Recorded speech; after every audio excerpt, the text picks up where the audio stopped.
How to do, my gorgeous friends on the internet. Today we're gonna have some fun. We're gonna try out a new visual IDE for React. So this one's called Codux, if you haven't heard of it before. Basically allows you to write React code the way you like to write React code. You can do it through VS Code as well, but through the IDE you can visually see your components, kind of like layers in Figma, and move them and drag them around. You can open them, edit the styles of it visually with sliders and buttons, and also edit the contents of it. This is great, especially if you have other collaborators or designer friends that want to change some stuff about your website, but they don't need to know anything about the code because they can just do it visually. So they recently came in contact with me. They wanted me to make a video because they had a huge new update where now it works with Remix. So you can build full stack applications out through their visual IDE. So thank you so much for supporting the channel, Codux. I appreciate it. Let's try to build something out with it so you can see kind of how it is. We'll do a e-commerce store, all right? That's a pretty good starting point for a full stack application. So let's get going. Let me know what you think, and yeah, let's have some fun. All right, so let's head over to codux.com. It's a free download, so you can head over here to the download button. They have it on Windows, on Mac, and on Linux as well. All right, now that we have Codux up and running, I just quickly want to highlight their templates that they have here on the front page, because this is just a fantastic starting point for your full stack application. So they have a couple. They have a website starter, but the one I really want to highlight is the home goods store. So if you're thinking of creating an e-commerce store, I'd recommend just starting off with this template because it includes all the necessary pages for an e-commerce store, have a cart system, and all the functionalities already hooked up, so you can easily just go in and re-edit the styles, add your own UI kits and stuff like that. So let's have a quick look at this. I'm gonna say start with this template. It recommends you to also install Semantic or Nevo if you want to your project. We're gonna skip this, but again, you can just add any npm packages that you wish. Okay, so let's just have a quick look at this app. I do want to know there's nothing proprietary going on here. It's all built on standards, industry standard technologies like Remix and TypeScript. So let's have a quick look. We can go up here to the top and click this eye icon here, which is going to give you a nice preview. So here we go. We have a beautiful front page. We can scroll down. Here we have different categories for our products. As you can see, we are displaying all the new products here as well.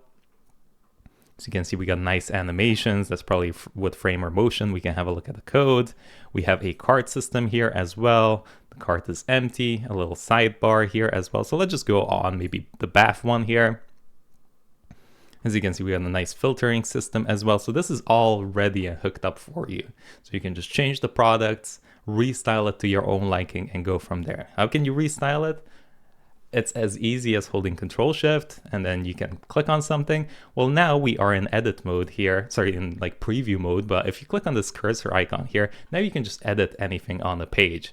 So for example, if I go back here, right, I want to rename this, I can just hold Control and Shift and it'll directly take me to the thing that I clicked on.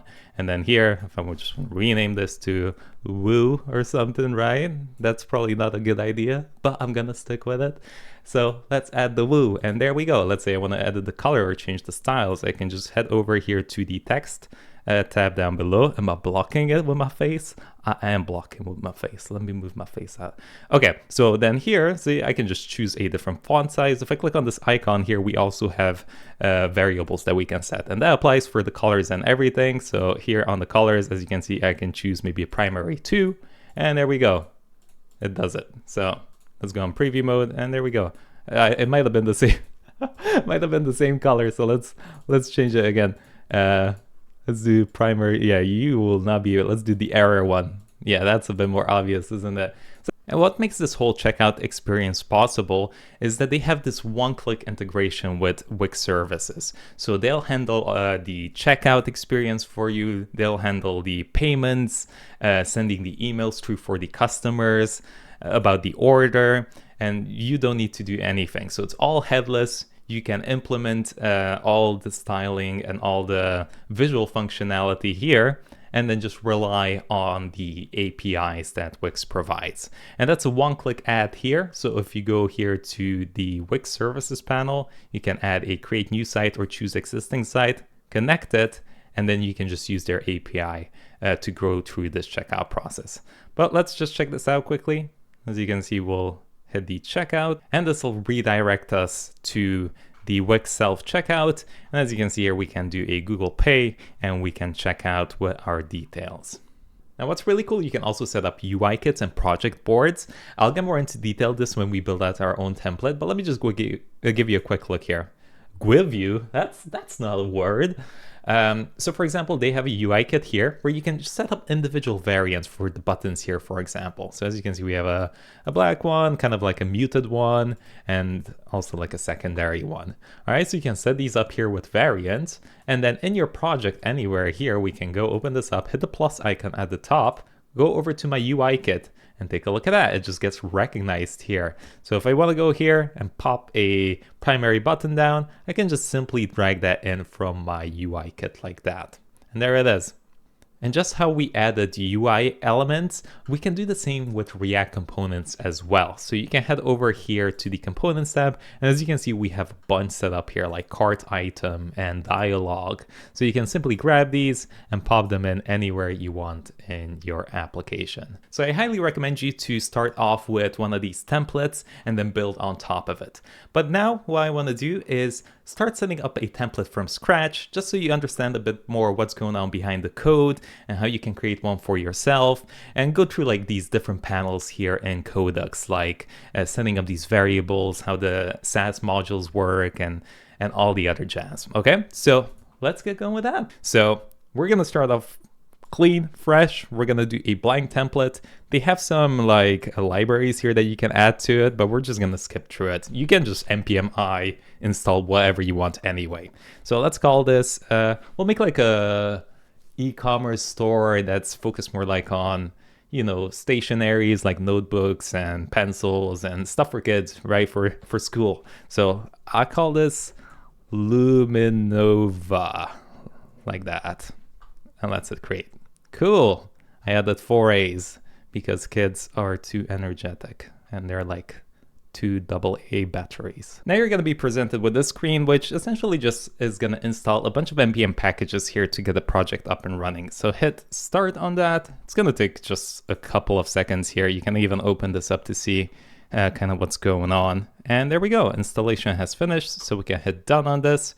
Let me just kind of take you over all the different panels here, just so you get a bit familiar with it. Okay, so here's our application. We can hit edit app here to go in it. And as you can see, we have a side panel here to the left. All right, this is the application here. We have the home page that just displays some text. So as you can see, here are all the different elements / layers that you can move around. So if I don't want to take this, I can just hold and drag, and I can put it maybe at the bottom here, right? So I can just drag and drop and release that. I can move it back up like that, boom, done. If I want to edit something here on the page, again, I can just click on it. So I'll do the welcome to the app homepage. If I double click on it, as you can see, we go into edit mode. So I can just get rid of that, for example, and we are done, right? If I want to add different styles to it, I can go here to the right panel. So pretty much everything you need, you know, from display, which is probably one of the most important ones, right? If you want to do display flex, display grid, so I can do display flex here, for example.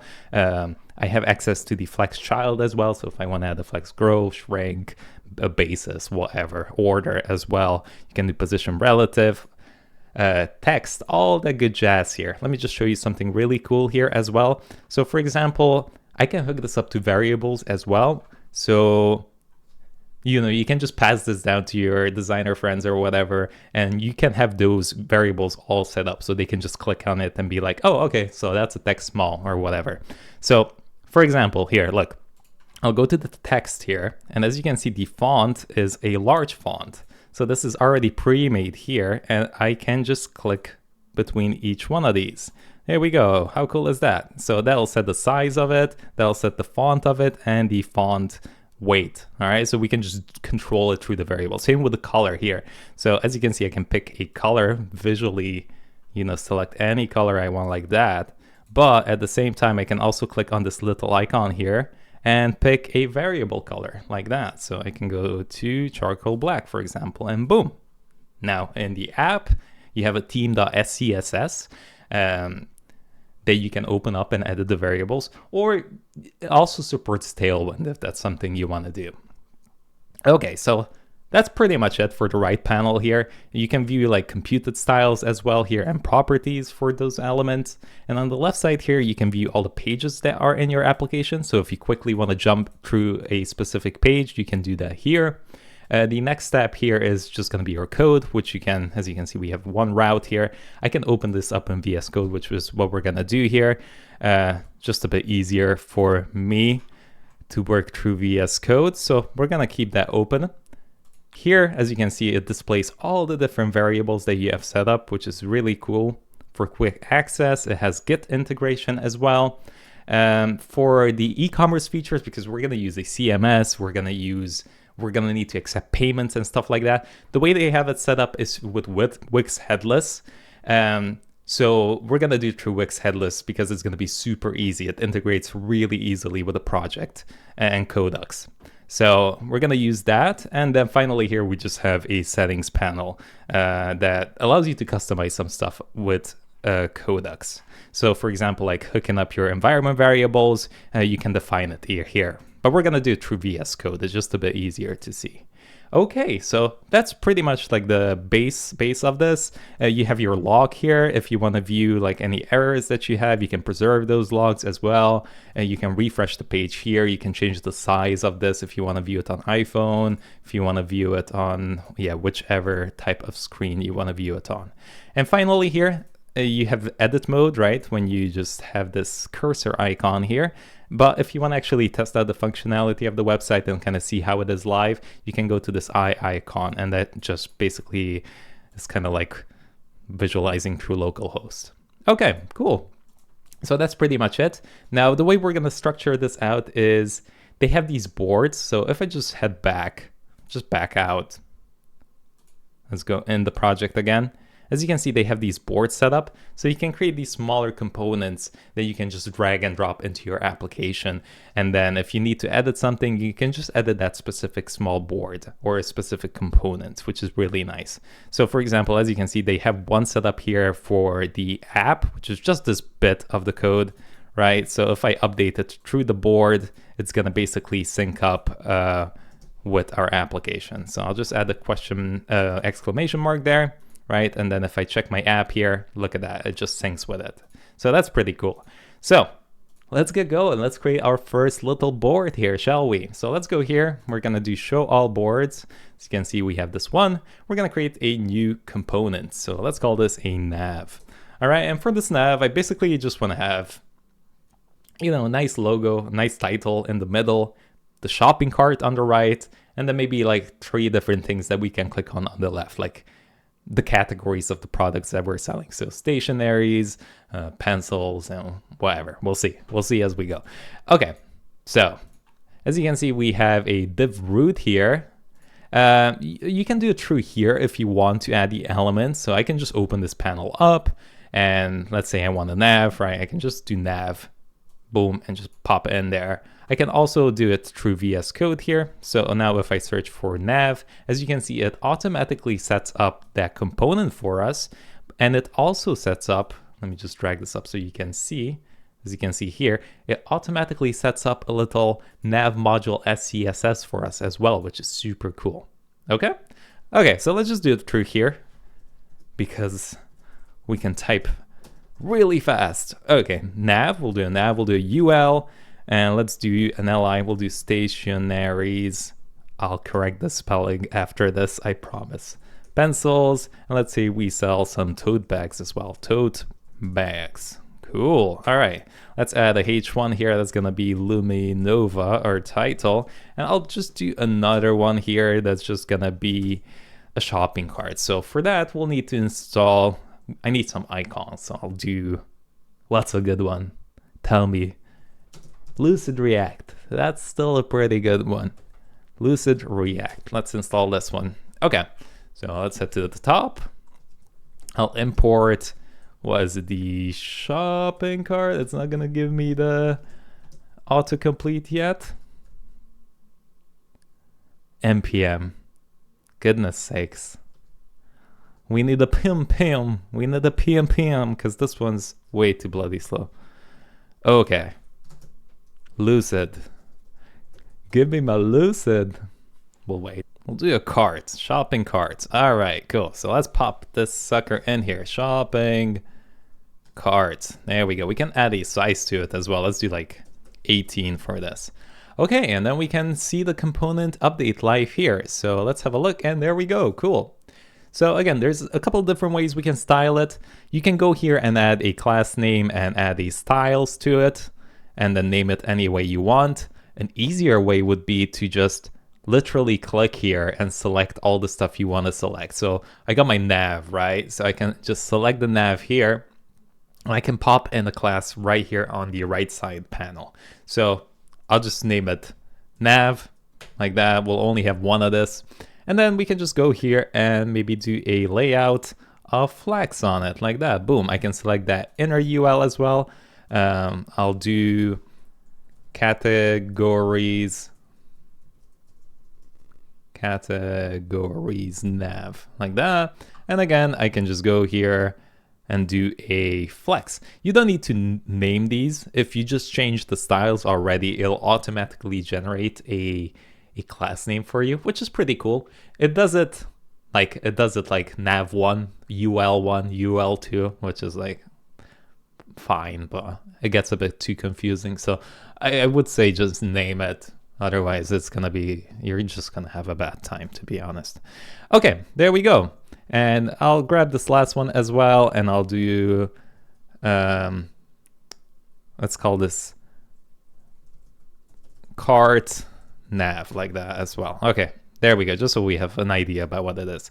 But as you can see, it automatically adds these styles like that. So we can just open it up here and edit it.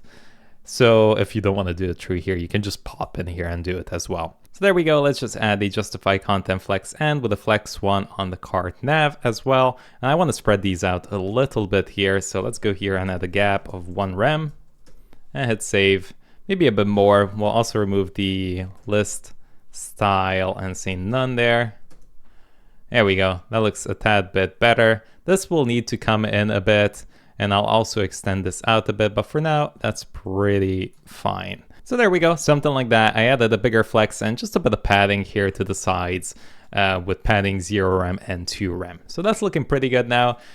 We can just head back to our project now. So here we are on the main page. I'll leave this section open as well because we're gonna create a couple of new ones.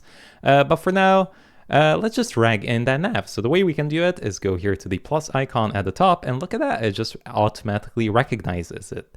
We can also do smaller components with like just buttons or just carousels or link tags that we can style up through this UI kit here where you can just create variants. I'll show you how we can do that as well in just a bit. But now we can just grab that nav and just drag it anywhere we want. Now I don't want to add this to the home page, so I'll just head back to the layout by just clicking up at the top here. So now I can just drag it to the top there. And as you can see, that's going to add it to our layout now. So if you want to check in code, what that does is if we head over to our, let's go to our root here.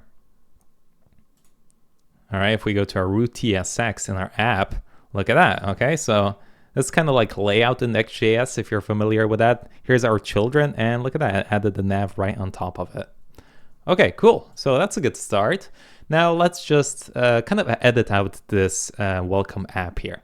But for that, we'll need to, I want to create a nice hero section here where we have a nice image and kind of maybe a sale that we have for our products. So I kind of want to hook up a CMS where I have my own custom image, my own custom text, and also the offer that I want to present, right? So again, since it's really easy and it's nicely integrated with Wix, we're going to be using that. So you can go here to this section here, Wix services, and you can create a new site here or choose an existing one. I have an existing one that I already uploaded a bunch of products through there, which I'll show you in a bit. But you can create a new one if you want. I'll just choose the one I already have. So I'll hit connect on that. And I'll guide you through how you can upload your products, add to your CMS, hook up the payments and all of that jazz. So just hit manage site now. This will automatically load it up for you. And it's going to give you a bunch of different panels here where you can set this up. So check this out. How cool is this? So you can just head over here. You can go to store products here. And as you can see, you can just upload all your different products. So you go here to new product, you select if it's a digital or a physical one. I'll do a physical one for this example. And then you can add your images here you can upload. You can add the name, description, price to it. You can create coupons for it as well. You can do custom properties, even track inventory, which is really cool, or create subscriptions for it as well. And the really cool thing is you can create variants for the products as well. So for example, I have these pencils here that I uploaded. Let me give you a quick look here. And as you can see, if you head over here to the product options, you can connect the images to those specific variants. So I added a green, pink, and yellow. You can add any color you want here and then hit edit connected images. And as you can see, you can associate them to those specific colors, which is really cool because then you can just fetch them as different products. So there we go. So you can upload your own. These images, I'll upload them somewhere so you can upload them as well if you want to. You can also go here to the inventory and and track the quantities of it. If you want, you can go here to the categories as well and kind of separate them into their own categories. So you just hit plus and then create and add all the different products. So I made 3 here that I want to show you. I added notebooks, stationaries, and tote bags. So I just uploaded a couple of different products here for each, added a little description for it and a name for it as well. Okay, so everything you can do through here, which is pretty cool. You have a CMS feature here as well. I'll show you that. We're going to be using that to create this front cover of the image. Let me just close that up. So here again, I just want to do a custom image with some custom text because maybe next month we're going to have a winter sale or whatever. So I want a custom image for that. So I did one collection here. I created one. It's called cover. And I just created a couple of fields here, a title, which is a text field, as you can see, back to school collection, an ID, image, and a tagline. Again, they support a bunch here. You have rich text, you can do tags, you can reference, you can do multi-reference, you can do booleans, you can upload multiple images and videos as well, which is all going to be handled through their service. Okay, so that's super cool. So I did one here, one field, and I'll show you how we can fetch this as well. Okay. So that's pretty much everything that we need there. Is there anything else? Oh yeah, you do need one specific thing here. You need to create a OAuth, kind of like a client ID to be able to query all of these different things. Oh, and one more thing, the payments you need to enable as well. So if you head over here to getting paid, you can connect it with PayPal, you can connect it with credit cards as well, and they have a bunch of other options. So make sure you do it through here to the getting paid. Other payment methods, let's just have a quick look. I think I just enabled cash, but you can do Stripe as well, as you can see, and PayPal. I accepted manual payments for now just to keep this a bit simple. Okay, let's go to headless settings here. And as you can see, you can create a client ID here that you're gonna need. So just hit create, copy that over. Let's make a new one. E-commerce store, let's call this like that. Really original. All right, and all we need is this client ID key. So I'm gonna copy that. I'm gonna hit save up here at the top, and let's just go here and add it to our environment variables. So we can go to .env. It automatically sets one up for us, but I'll just add this new one that I made. Okay, cool. So let's hit save on that. And then one more thing you need to do is you need to configure it so Codux recognizes this env file. So they have a config JSON here. There we go. That's what we need.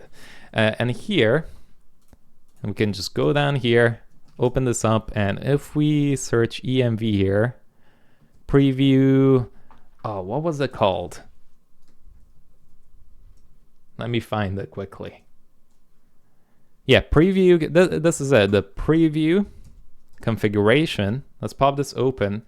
And here I can just say env file is gonna be .env. Okay, so that's it. Let's just add that as well. Okay, so I'll show you how we can query this, and you're gonna see how simple it is. We're gonna set up a folder here specifically for querying from our API, whether that's getting our information about our cart, getting information about the payment or the products, the categories of the products, pretty much everything that we'll need. Okay, so I'm gonna create a new folder here. Let's just call this API, okay? And in here, I'm gonna call a new file called ecom for ecommerce.ts, like that. Now we'll need to install some SDK here to be able to use everything. Thankfully, it's all type safe as well, so that's really cool. So let's just install these necessary packages from the Wix SDK. So npm I will do add Wix SDK. So we'll do add Wix data. That'll let you work with all the CMS.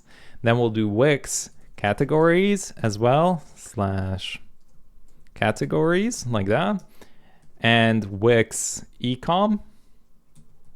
And I believe we also need Wix stores. All right, so let's just install all of these different packages. Now, whilst this is loading up, I already hooked up kind of like the functionality for the API. So I'll provide a little TypeScript file here with all the different types for all these functions that we're about to hook up. Just go on my GitHub, download these. There's literally no point for you to code these out. So I'll paste it in here. I'll show you a quick overview of what it is. So a new folder here called types, ecom.ts, and it just basically imports all the necessary bits that we need for our functionality. So the items from the CMS, the cards, the current card orders, collections, the products, and I'm just exporting those types. So as you can see, it's already typed. I'm just exporting those types. So I can get it from products.product. And as you can see, if I hover over that, that'll give you all the different types. And then I made a specific enum here for all the different error codes that we can have. So when the product is not found, or we can look at a specific category, is just a string for each of these, right? And then we also are going to check here what type of error that we're getting. So it can be a e-commerce type error, it can be a route error. So that's also hooked up here. And that's pretty much it. And these are all the different methods that we're going to build out. So we have a get cover, which is going to return a promise here, which is either going to be an ecom API failure response, or it's going to be a success response. And as you can see, what I'm returning here is the items.data item. So this is specifically from the type. So items here representing the actual CMS item. And that's pretty much it. But again, just copy this over. Technically, I mean, you can clear this up and remove it and do it as we go along. So I guess we could just comment those out because we won't need it. But this is the first one we're going to build, the get cover. Okay, so what we need to do is create this API client and then add all these different methods to it. Okay, so we can head over here to the ecom.ts, which is currently empty, and we can get going with it. Okay, so let's create our Wix client in the ecom.ts file. So I'm gonna say export function, we're gonna say get Wix client here. And there we go, let's open this up, and I'm just gonna return the actual client here.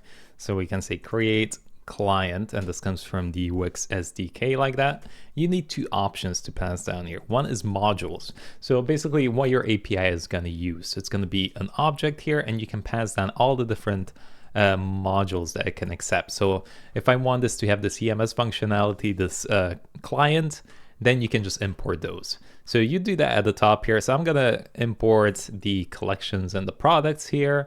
I'm also going to import the items, which is going to be our CMS data, and the redirects as well, and the orders. So let's pop that in as well like that. Okay, so now here in modules, you just pass those down. So I want my client to use the products, have access to the current cards, be able to use redirects, let's do collections, orders, and items. And the second one is how we're actually going to fetch this. So there's like different OAuth methods you can use. I'm going to use the client OAuth strategy. So you can import that from Wix SDK like that. Let's do that. Pop this open. And here you just need to pass down the client ID, which we have from the process env. Let's just open this up, env. There we go. So that's what we need, Wix client ID. Okay. So let's go here. Wix client ID, like that. Cool. One more thing it's going to need is tokens. This is going to keep track of the session integrity. It's going to keep track of the cart as well and the current session that's logged in. I checked their docs, how they do this. They use JS cookie for this. So we'll use it as well. So I'll just go here to the top. You can create these two functions. Let me just go through them really quickly. I'm not going to type all of these out. But let's also install JS cookie. So I'm going to say npm I JS cookie like that. And when you install JS cookie, you also need to add the types for it. Otherwise, it's gonna throw you a red squiggly line. So to do that, we can do add types /JS cookie like that. So let's just install these two.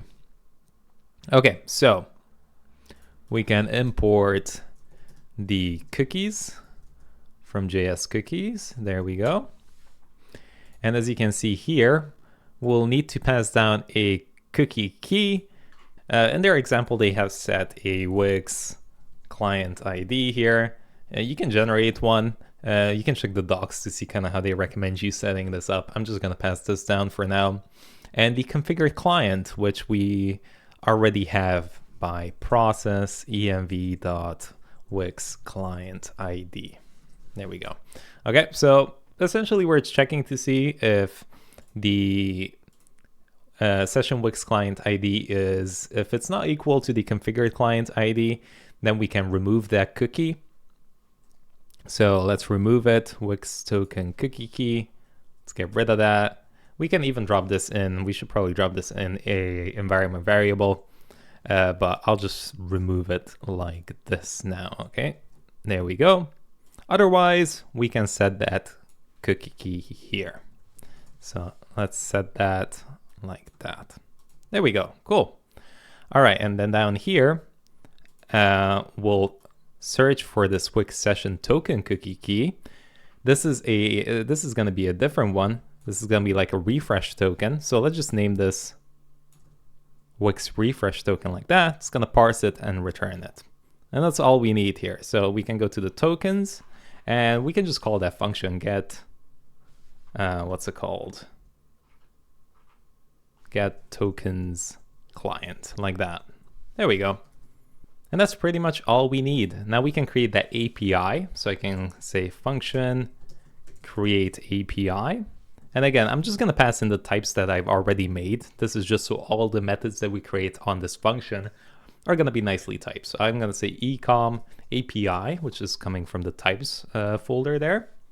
We can open this up and I'll instantiate the Wix client here. So Wix client is equal to get Wix client, this function that we made up here at the top, right? This one, we're just returning it here. And then we're importing the types as well. And as you can see, it's throwing an error now because we're not returning anything here. So let's just go here and say return.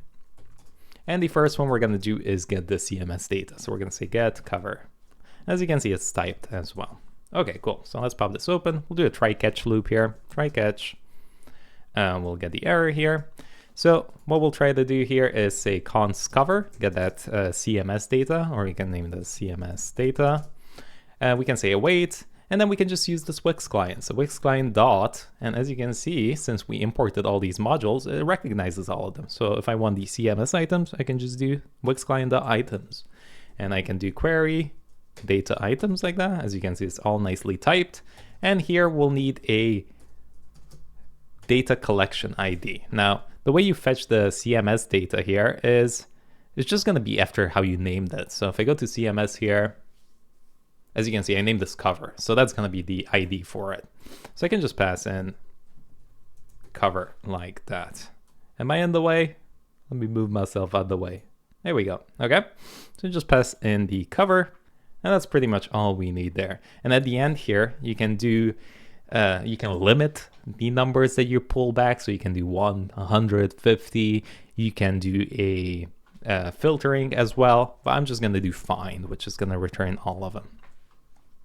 Okay, and then if there's no CMS data, then we can just throw an error. So we can say throw new error cover data not found or something like that, right?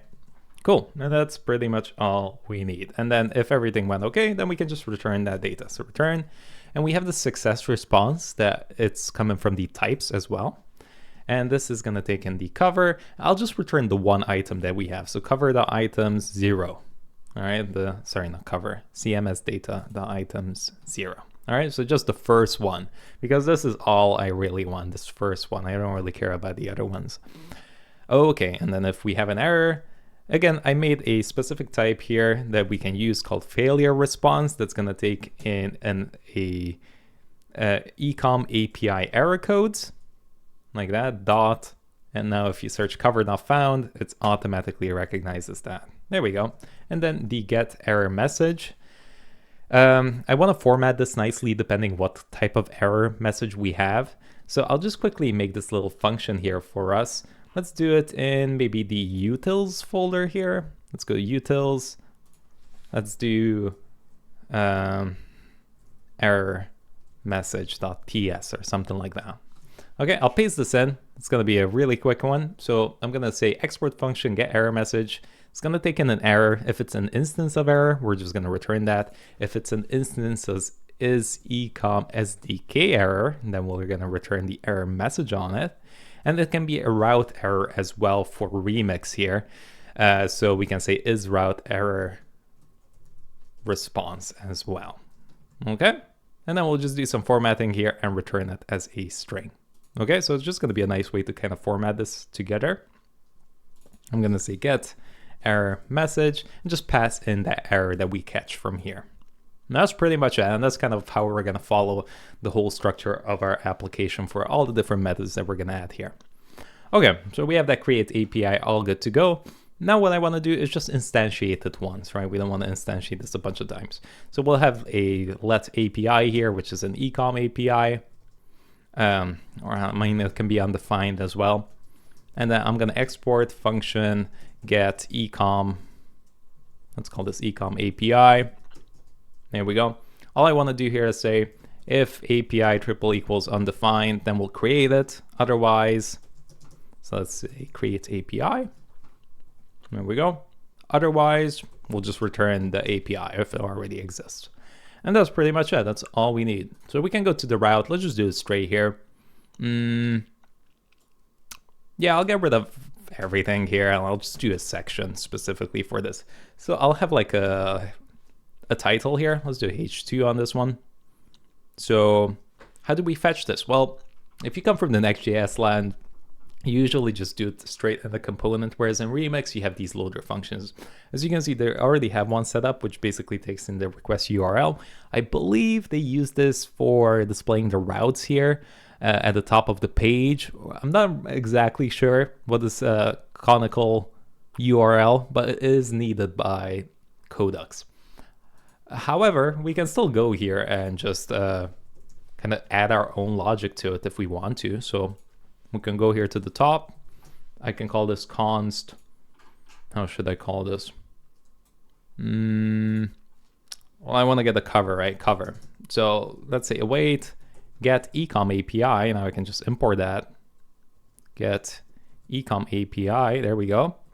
And if I do a dot, as you can see, it automatically recognizes the method I have on it, which is get cover. And that's it. That's now it's all ready to go. I need to add async here because we need to await this. And then finally here, we can just return the cover here as well, besides this canonical URL. One more thing I need to do, just in case something goes wrong here, I can do if cover dot, as you can see, status here, triple equals, and it automatically recognizes failure or success. So just in case if it's a failure here, we can catch that and throw a JSON. As you can see, Remix has a JSON here that you can throw from Remix run node. So we'll import that.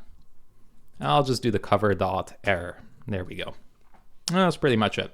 So now down here, we can use that data. And the way you use it in Remix is you use a use loader data. So you set this equal to use loader data like that from Remix run. There we go. And the type of this is a loader like that. Why am I not typing around? Oh, this is a generic. Oh, how generic. Type of loader like that. All right, cool. You should be able to extract the cover now and the canonical URL straight in here. So let's do the cover. So now here, I can just display that cover. I can do cover dot body data, and this is called title. Let me do a paragraph here as well. The cover body data. And it's just basically how I named it here in the CMS. If we have a quick look here.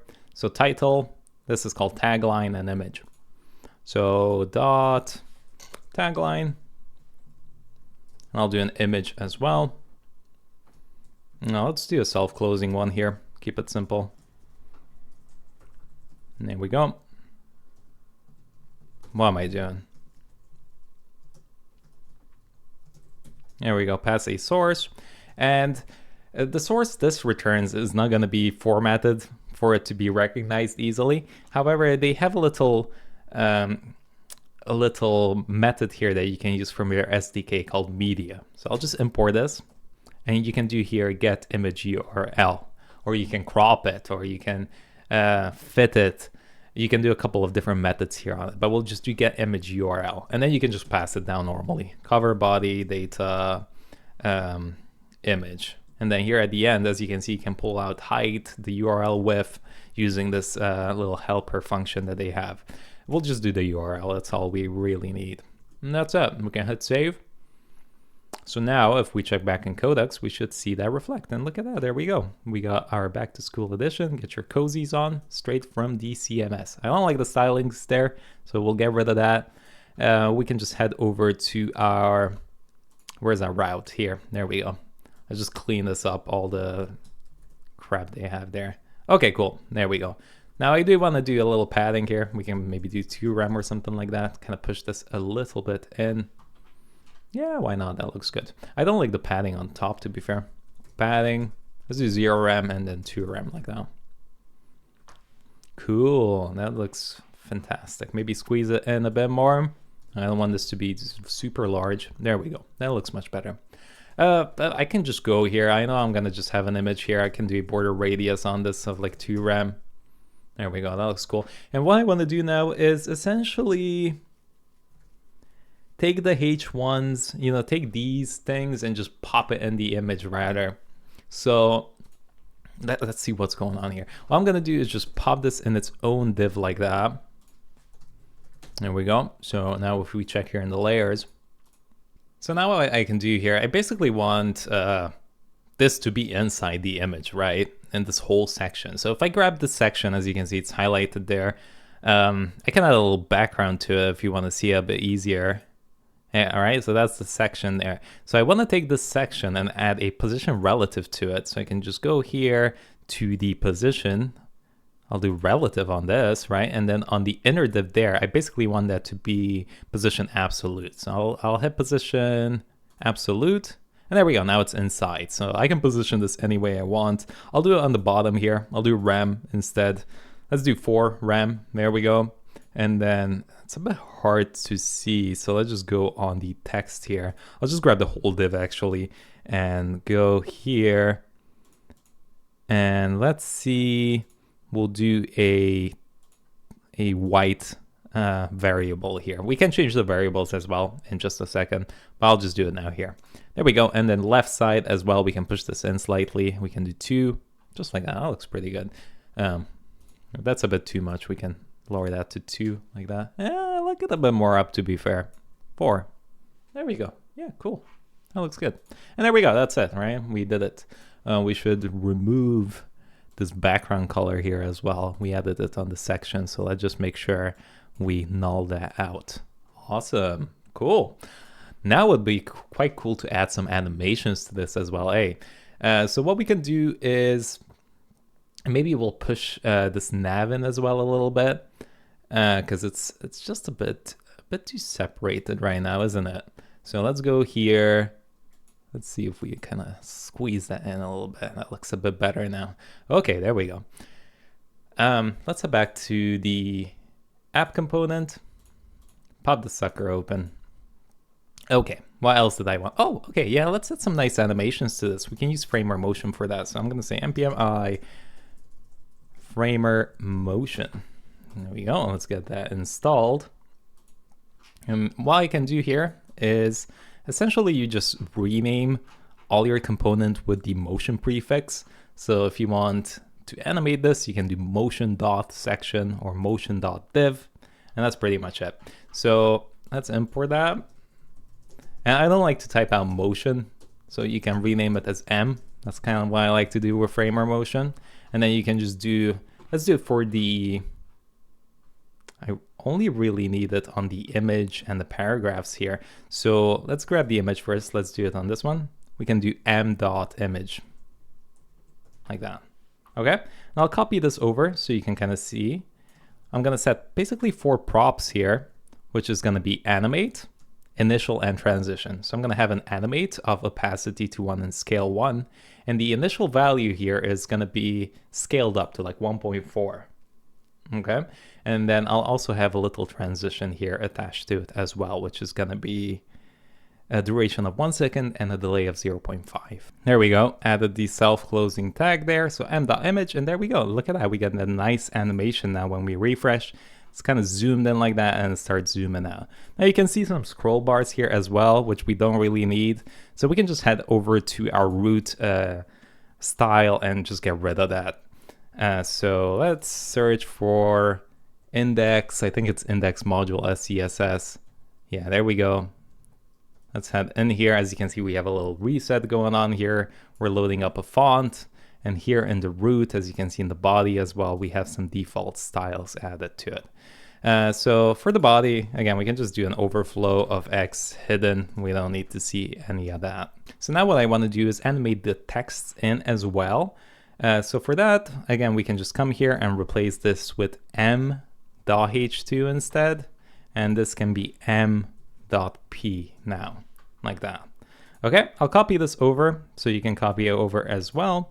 This is gonna take in a animate. So we're just gonna do opacity from 0 to 1, right? And then I'll just slightly move it up on the y-axis. And then I'll add a delay so it comes in after the image scales down. And same for the H2 here. I'm just gonna delay it a tad bit differently as well. So delay 1 second, and this one's 1.25 seconds. So if we have a look now, let's head over to Codux, do a refresh. And look at that, we got a nice little animation there. Cool. I also want to create a nice animation for the logo here. So let's also head to our nav quickly. And just go to our nav. There we go. And what I want to do is basically animate this H1 in one by one. So to do that, let's just go here.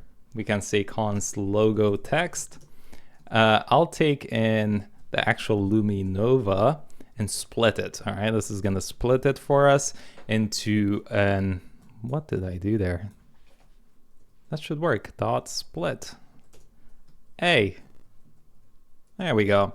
So this is going to give us an array back with all the individual characters. See, string of an array. And with this, what we can do now is just animate each individual one in.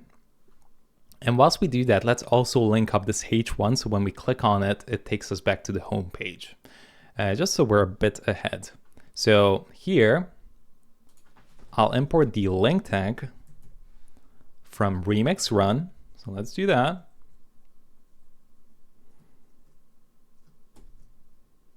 Here we go. We'll place the H1 in there. And then this is going to navigate us to, and we can do routes here, which is going to come from the router config to home. Like that. All right, that's all we need. So now to actually do the styling on this, we're going to remove Luminova here, expand this up. We'll take the logo text, right? And now we can map over it since it's split in individual characters. So we have access to the characters and the index in there. And what we can do here is return a motion span instead. So let's do M. We'll need to import motion. Import motion as M from framer motion. There we go. Cool. So let's go down here. We can say m.span. Open this up. We'll need to pass a key here as well. So let's do key. For the key here, it's not all unique. It's all unique in this case. So let's just do our character here as the key for it. It'll be fine. It is unique in our specific case. And then what else do we need to do? We can render out each character here like that. So that still should look pretty much the same for now. Yeah, so nothing's changed. However, we can create a variant to kind of animate this in one by one. So let's just do it in the util here. Let's head, where's our util folder here? Let's do logo animation.ts. Okay, let's head over there. I'll copy this over. You're essentially creating two variants for frame or motion to basically animate in each individual character one by one. So there's going to be a container variant here, which is going to start with the opacity of 0.2, and then it's going to animate into 1. And as you can see here, we're delaying the children and then we stagger the children. So the animation should go 0.05 seconds for each character. And then here are the actual character animations, which is going to be the opacity going up to 1 and the Y to 0. All right, so we're just exporting these two here and bringing them in here to add to the span. So the way you can add it to the span is super simple. You just add a variance to the span. So let's go here, say variant, and this is gonna be the character variance. And that's pretty much it. And then we also need to do it for the actual parent. In this case, it's gonna be our H1. So let's also change this to m.h1. And this is going to be called variants. And this is going to be the container variants, like that. And we need to pass in the initial, which is hidden first. That's how we named it. And also the animate, which is going to be visible, like that. Let's hit save. Have a quick look at that and see how it looks. As you can see, it just kind of fades in letter by letter, which is super cool. If the Y angle doesn't work on here, it's because by default the span is positioned inline, so the height is not going to work. You need to position it as inline block or flex or something like that. No, just inline block is fine, and then you can control the height. But actually that looks pretty cool like that, so I kind of like it. Whoop! How cool! Just pops up. It's like magic. And then we can do it for the ULs as well if you want. Let's name this m.ul. Just add a bit of style, add a bit of pizzazz. We can do it opacity, just bring the opacity up to 1 with a delay. So after the image zooms out, we can add this transition. Same for here. We can do pretty much the same, mul, just add an opacity and a transition. All right, refresh, let's have a look. Boing, and boop, they just pop up like that. Super cool. Okay. So that's pretty much done here for the section. Now let's render out all the different products down here below. So each is going to have a section for the tote bags, for the stationaries, and for the pencils. So let's head back here and create a new board for this. So I'm going to go to project boards here, create a new component, and let's call this product categories, like that. Let's hit create. There we go. And here we're going to just drop in another section. Let's add that and see what we got. I'll just open it up in VS Code, view in VS Code, and there we go. This is our little section here. Okay, so let's rename this section like that. And here what I want to do is essentially loop over each product category. And now I just dragged in the product categories down here below, so you can just do plus and drag it in here. As you can see, I dropped it right here. So now if we have a look, as you can see, it's just automatically gonna import this. There we go, product categories. So now I can fetch in all the different products and then just pass it down as a prop. So let's just go here before we complete this. Let's hook up the functionality to fetch all these products. So we need to go back to the ecom API and fetch all of these. So let's call this, let me just have a quick think. We'll name it get all categories or something like that. So let's go to ecom API. Here we go, we get our get cover. Let's go down here below. Get all, let's name it get async, get all categories, like that. Let me see if I'm not blocking anything here with my big old face. I'm not, so that's great. Okay, get all categories. Let's fetch the categories, so categories, like that. I'll do an await, Wix client. We can go into the collections, query collections, And I will skip the first one because the first one is going to be all the products. And then it's going to be the rest of the categories that you added. So tote bags and whatnot. Let me show you here quickly in Wix. So if I go here to, where's my products? Here, products, categories, right? So if you don't do the skip, it's also going to return all the products here, which is the first one. So that's why I'm skipping the first one. So let's go here. So I'm going to say skip, skippity pop pop.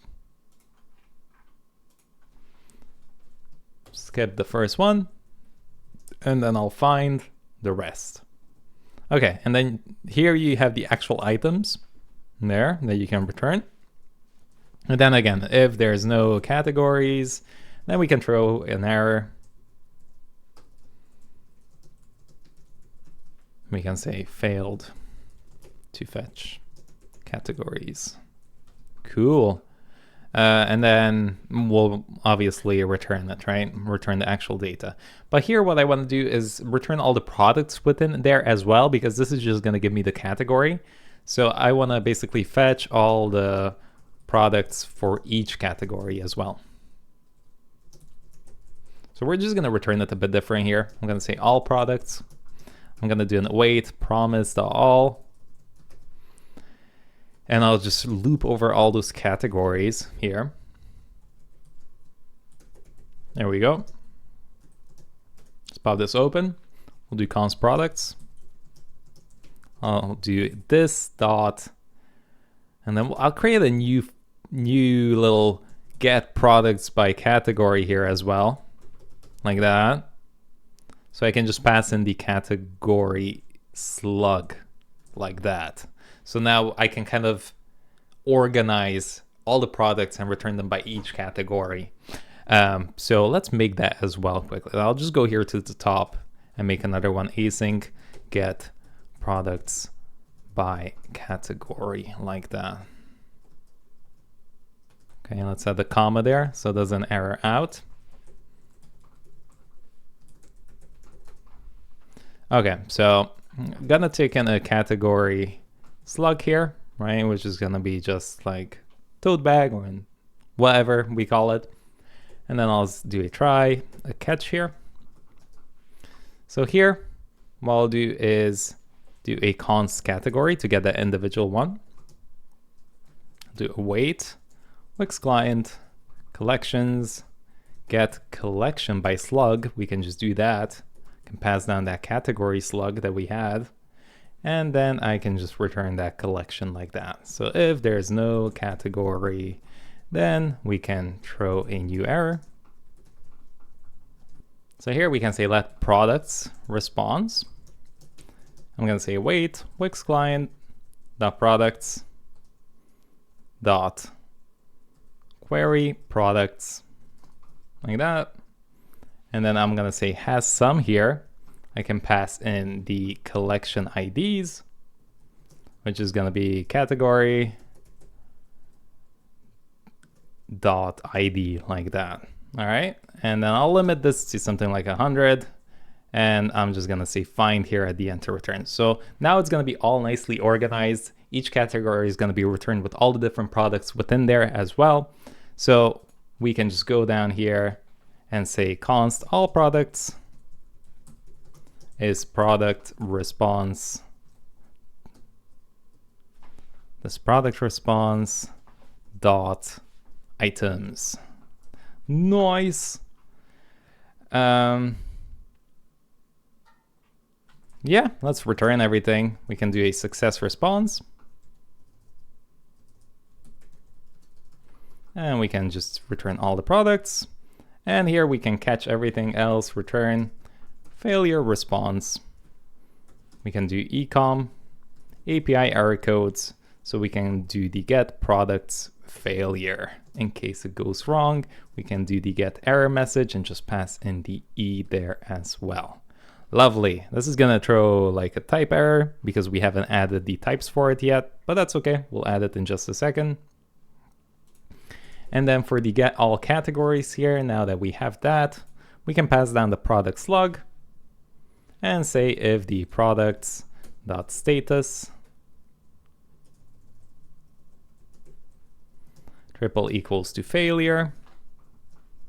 Then we can go here and throw a new error saying failed to get products. Okay, and then finally here we can just return the category itself and also all the products within that category, like that. Cool. And then let's catch the error as well. So here at the end, let's go down here. We'll say return success response. I'll just return all the products. And down here, we can return a failure response and pass in the ecom API error codes, get all categories failure, like that. Lovely job. So let's see what's going on here. Okay, so see, it says it does not exist on the type ecom API. So to get all the types working correctly, let's just do it together here. I think I just commented it out. Here we go. See, get products by category. So we're essentially saying, hey, that takes in a string, and the promise that it returns is the ecom API response. And that's again just coming from here, the imports.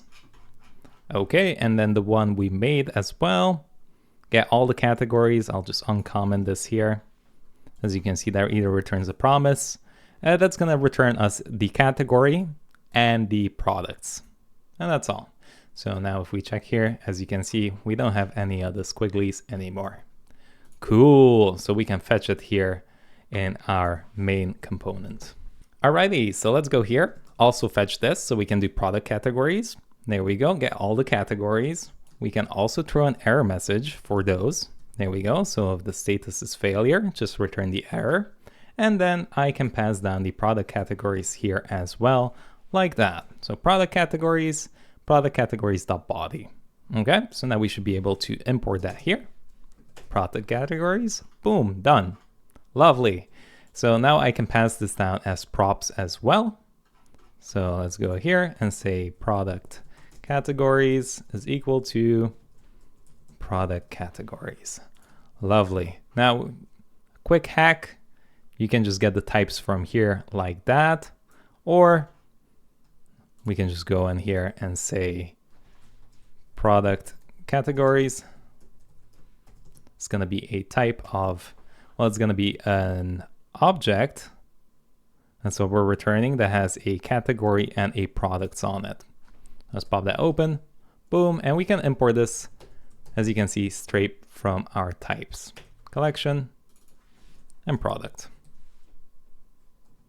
But we're getting a type error here is because I think it's, it's this JSONify object that gets returned here. So as you can see, it's not type of category and products here. It's a JSONified object of category and products. So we can cast this when we're returning here as a category of collection and products, because that's essentially what we're getting back. And let's see, hopefully that'll fix it. Let's return that instead. Let's see if we cast it. It still doesn't do it. Okay, anyway, we'll get back to this. Let me just get rid of that. I thought if I cast that, it's not going to return me that, but it's okay. Okay. The types are still going to work correctly on it, so that's fine. Okay, let's head back to the section here. And what I'll do is I'll map over these. So we'll do product categories. We'll map over each entry. For each entry, let's return a div here. Pass in a key, which is entry.category ID. So it's going to be 3 categories that we have for this one. Do another div here. Let's also do a h2. We can say entry.category name. Just return that. Let's also do a paragraph here. Do entry.category description. And let's also link to each individual page here. We'll add this later, actually. So let's just go out of here. Let's do an image as well. We'll do a source. Again, we'll get the media functionality in here. Let me scroll down a bit. So media from the SDK. Let's import that. We'll do get image URL. And we can pass down the entry, category, because my category also has an image associated to it. So media, main media, thumbnail, URL. I'll show you where this is coming from in just a second. And then we'll pass in the URL like that. Okay, let's hit save. Let's see, does that load up? So as you can see, each category, I also uploaded an image here, and that's the main media that I'm talking about. So if I scroll down now, look at that. We have notebooks, and we have the images associated with the little description as well. And there we go. We have all three categories being brought to life. Cool. So we can style these up as well. So I can open these up. As you can see, we have three divs here. So as you can see, we have a div, and then we have a div for the text and then for the image separately. So I just grab this main div here. I'll probably do a flex to this, kind of put them side by side like that. And then essentially what I want these to have is kind of equal spacing, or maybe like 2:1 or something like that. So let's just go here and add a gap to this as well. So grab the first div here. Let's go to, where's the gap here? Column gap. Let's change this to rem. We'll do 4. There we go. Give some nice spacing in between those. And then we'll also add some padding to this as well. This image is just massive, isn't it? Let's just kind of make it much smaller here. I'll just grab this and do a max. Let's do a height. I want to limit the height on this. Let's do 32 rem. There we go. We don't need to make it that huge. Okay, there we go. Cool. So that's looking much better now. Let's also make some space here. I want some top space and bottom space. And what I'll do actually is do min width as well on this. I'll do 32 rem as well. Something like that. Maybe that's a bit too much. Maybe something like 28. And then I can do a object fit of cover, which is gonna make it look not stretched out at all like that. There we go. That looks much nicer.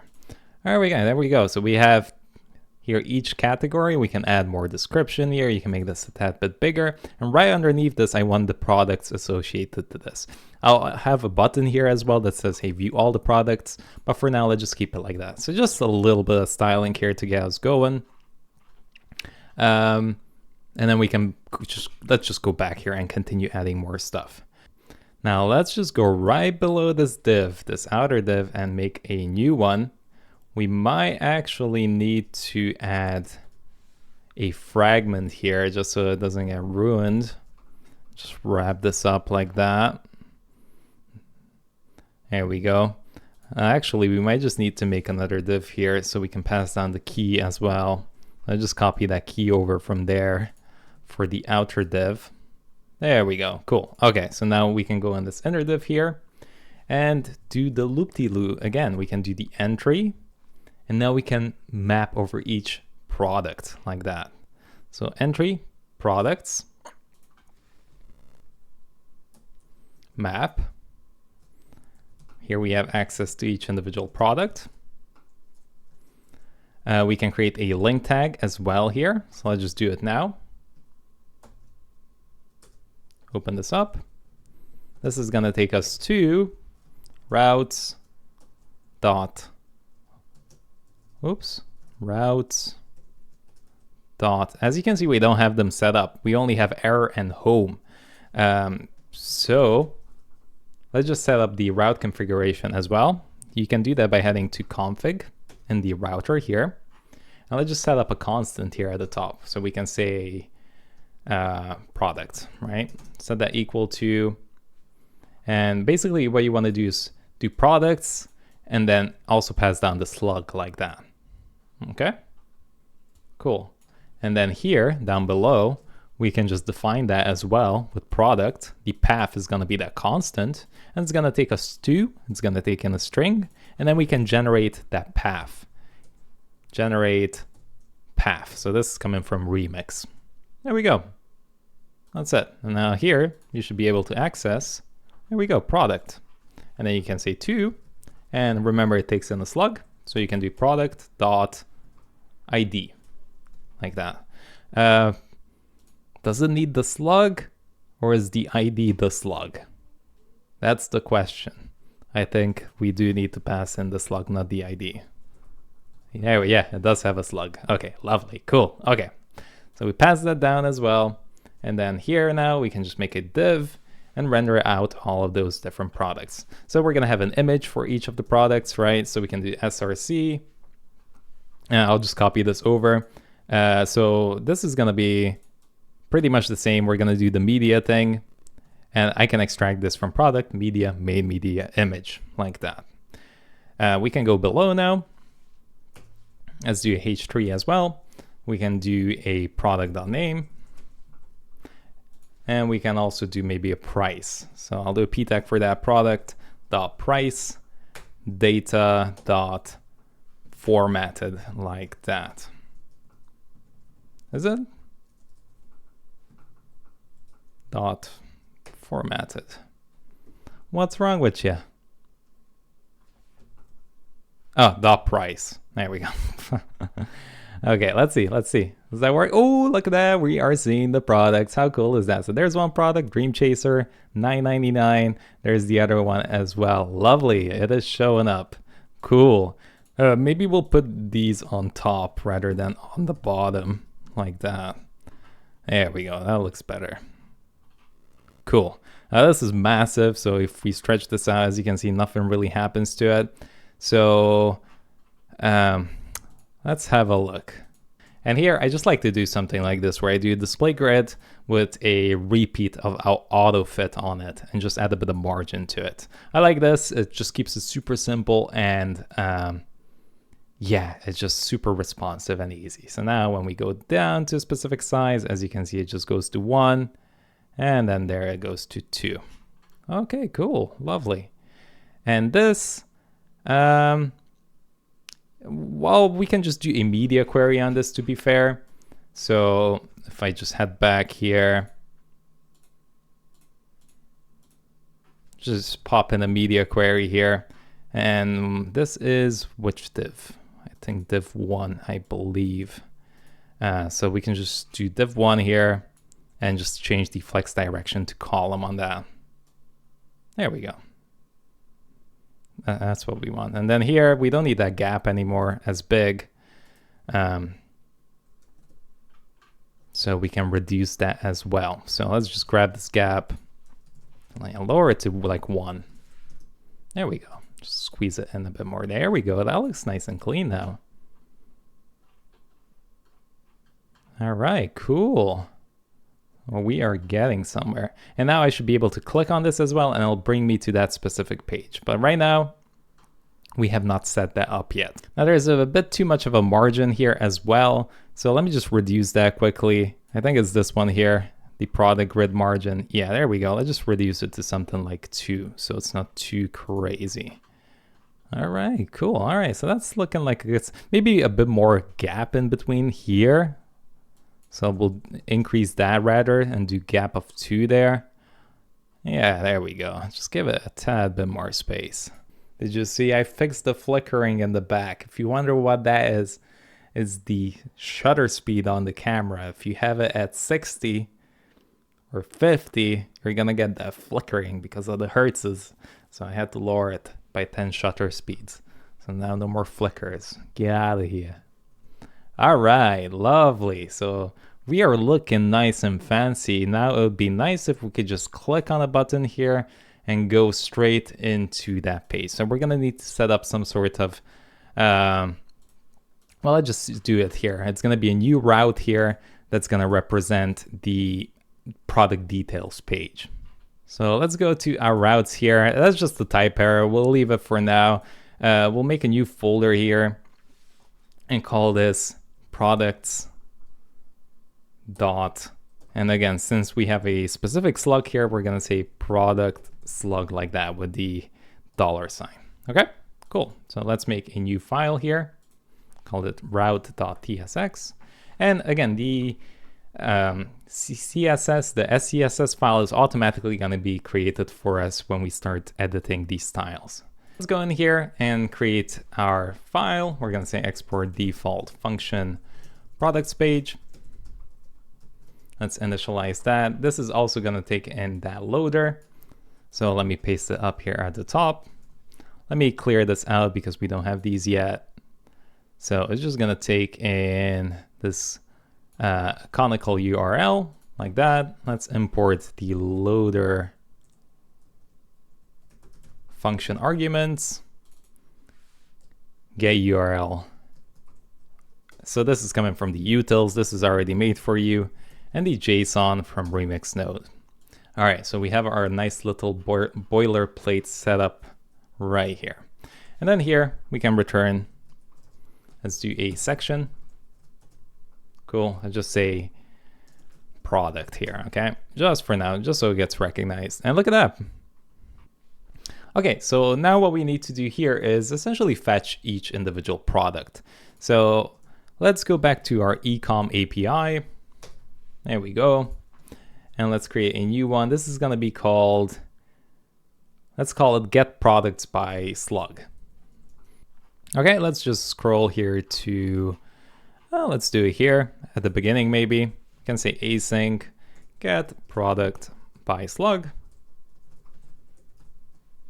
It's gonna take in a slug here. Make sure you add the comma there at the end so it doesn't error out. And again, we are gonna do a try catch here. Let's catch the error. Let's do const product is await Wix client products. And we'll just query the products. And here I can do an EQ sign like that, where it EQs by the slug, which is the slug that I'm gonna pass down. I'm gonna do a find here and limit it as well to 1. I'm only looking for 1 product. That's pretty much it. And then here at the end, you can just actually return that specific item as well. So you can say item 0, that'll just give it back for you. And then if the product, there's no product, then we can throw a new error. Failed to get product. Cool, and then we can catch it here. Return a failure response. And again, I got the type here. API error codes, this is gonna be get product failure. And get error message, we can pass down the error. There we go, cool. And here, let's just return it. Return success response, pop that product back up for us. So get product by slug. We can go to the types here as well. I'll uncomment that out for you. I just thought we'd take it step by step like this. So it's a bit easier to see. So get product, where is it? Get product by slug. There we go. So it just returns a promise, right? That returns that product. That's it. And again, that comes from here. So you can import it from the Wix stores, and the type is from products.product. Save. Here we go. That shouldn't error out anymore, and it doesn't. So that's fantastic. So we can go back here and fetch it. So what we also need to do here is extract from the params the actual slug. And the way you can do that is just by grabbing the params here in the loader function. So you can do product slug, and that's going to be params dot product slug like that. So if we don't have that parameter for some reason, if there's no product slug, then we can throw a new error saying, hey, missing product slug. Cool. Otherwise, we can do the product response, which is await get ecom API. There we go. And we can do get products by slug and pass down the product slug. And that's it. That's all we need. And then we can catch the failure response as well and throw an error in case something went wrong. I'll just go here, throw a failure response. And then finally here, we can just return it in the body like that. Product by product response.body. And that's it. It's accessible now. It's nice and clean. So we can use the loader function as well here to get it. So we can use the loader data here like that. Nice. Yeah, looking good. So let's kind of get everything here together. Let's get rid of this. We'll do a div. Do I need a div? Do I even need a div? Let's do a div. Can always remove the divs. So what I want to do here is make a new component where we can just render out all the product images and also do a little carousel here. So I'm just going to leave this here empty and just say carousel. I don't think I even need that many divs, you know? I'll just keep it like that. 2 divs. And now down here for the other section, let's make another div. And this is going to hold like, let's make a smaller div in here as well. This is going to hold like the h2 here. That's going to say the product.name. Let's add that. We'll do a couple of different things. I also added a rich text here. So I'm doing the price like that, which is product price data, and the description as well, which I set as the dangerously set inner HTML there. Okay, there we go. That's all we really need there. And finally, below this, we'll make another one, show all the different options that we have. So we can say product.product options. So if that's available and the product options length is bigger than 0, then we have options. So let's pop that open. We can render out a div here like that. We can pass a key. Let's do product. What's going to be the name, right? We don't need it here, but we're mapping over it, which is going to be here. We can do product.product options, map over each option. And now here we have a div that we can attach a key of option dot name. Cool. Let's expand this out a little bit as well. And here we'll create another component that's gonna display the product options. So I'll just make a new component for this specifically. Let's create another div here where we can select the quantity as well.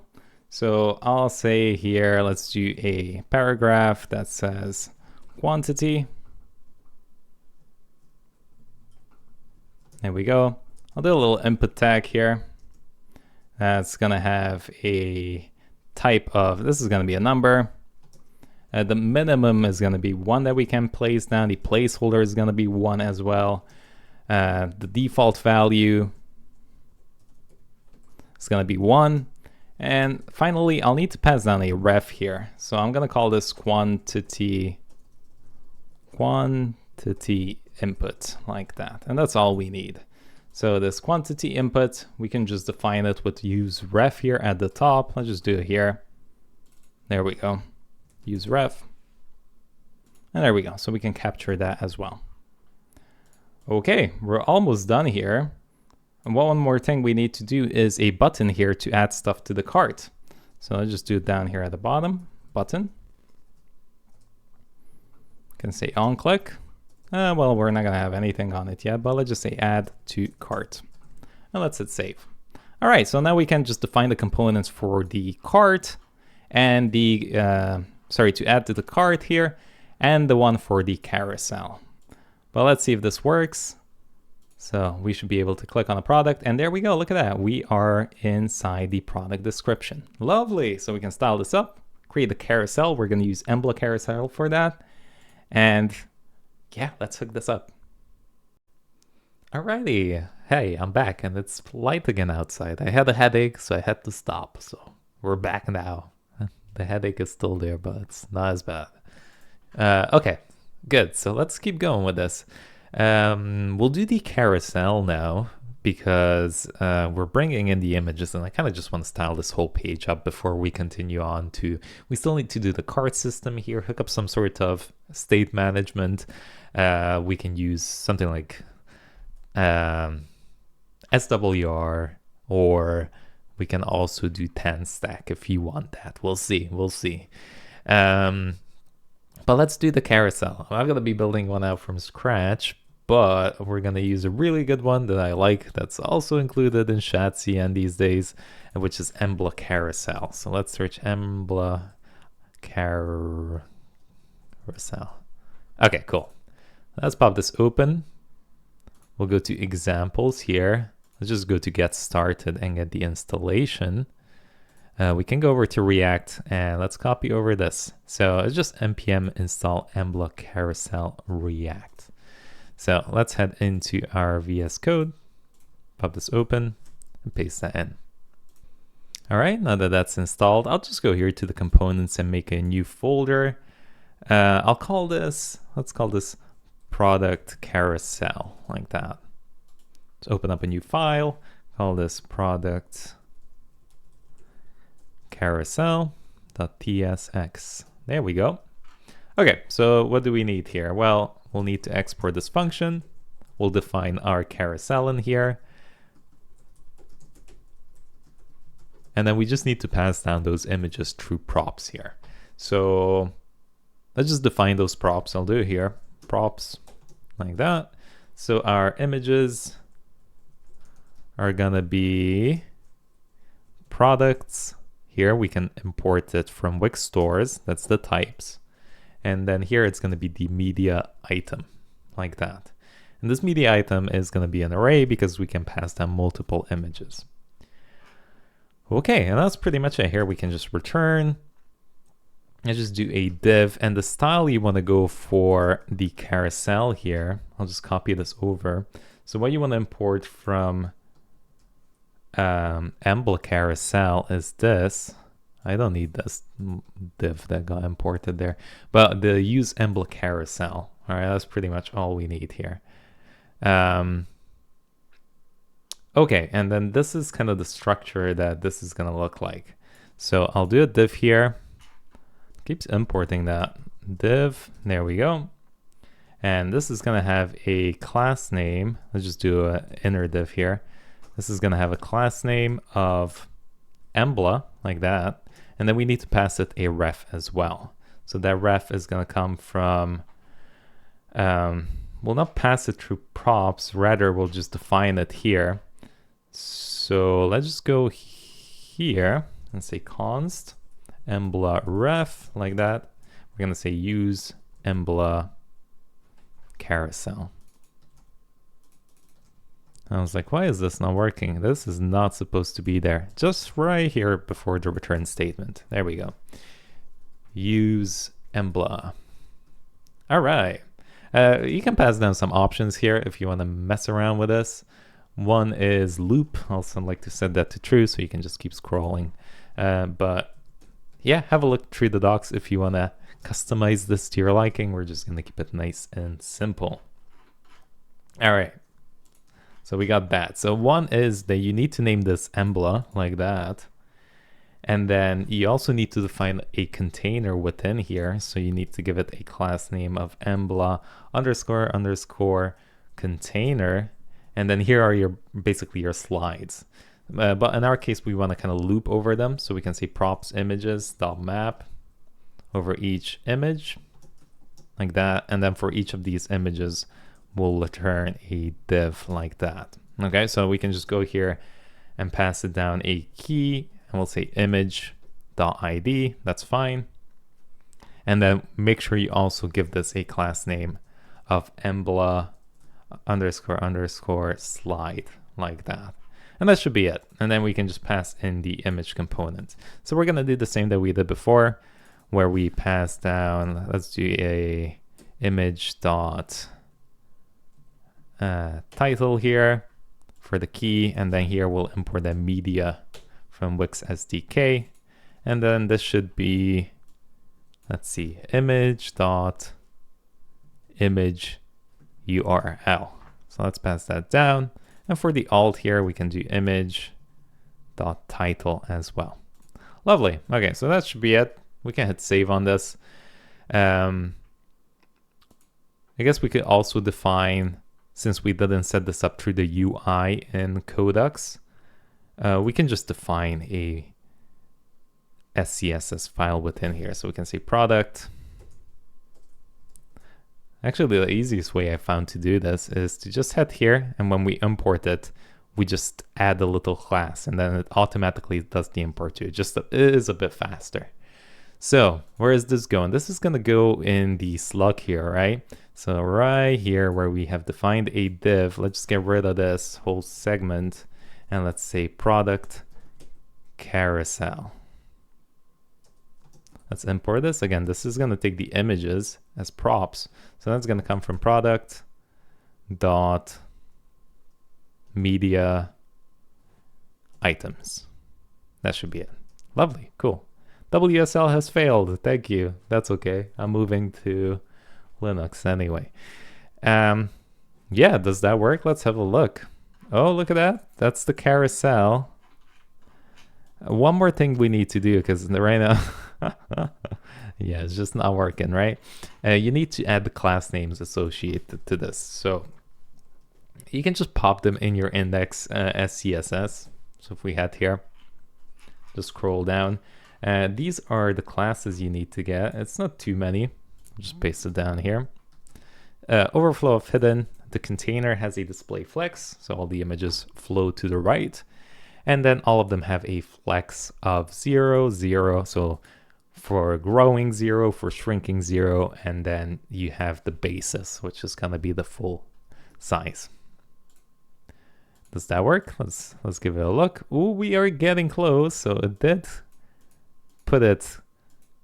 That actually looks quite cool too, like that, if you'd have it, wouldn't it? Where you have all the images just flowing, and then you can just go, let's just do it properly. But yeah, I've never actually seen too many people do it like that. Maybe because it's not too good. Who knows?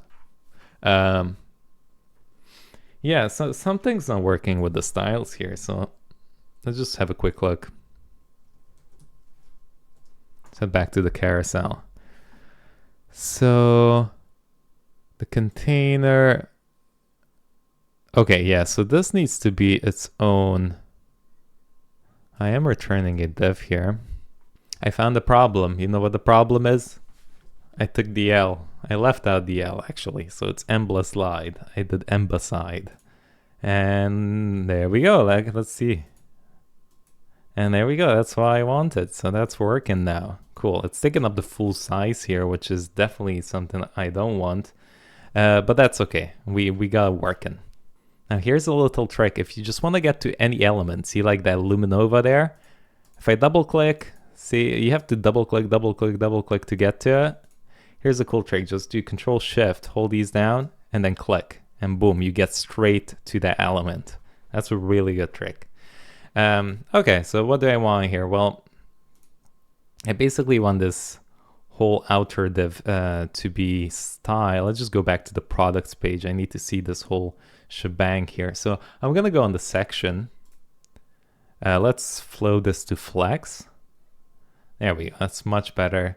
And then another thing I don't want is this to kind of take up the whole space. I want this actually to stretch all the way with the carousel here. So let's just go within here and kind of see what's going on.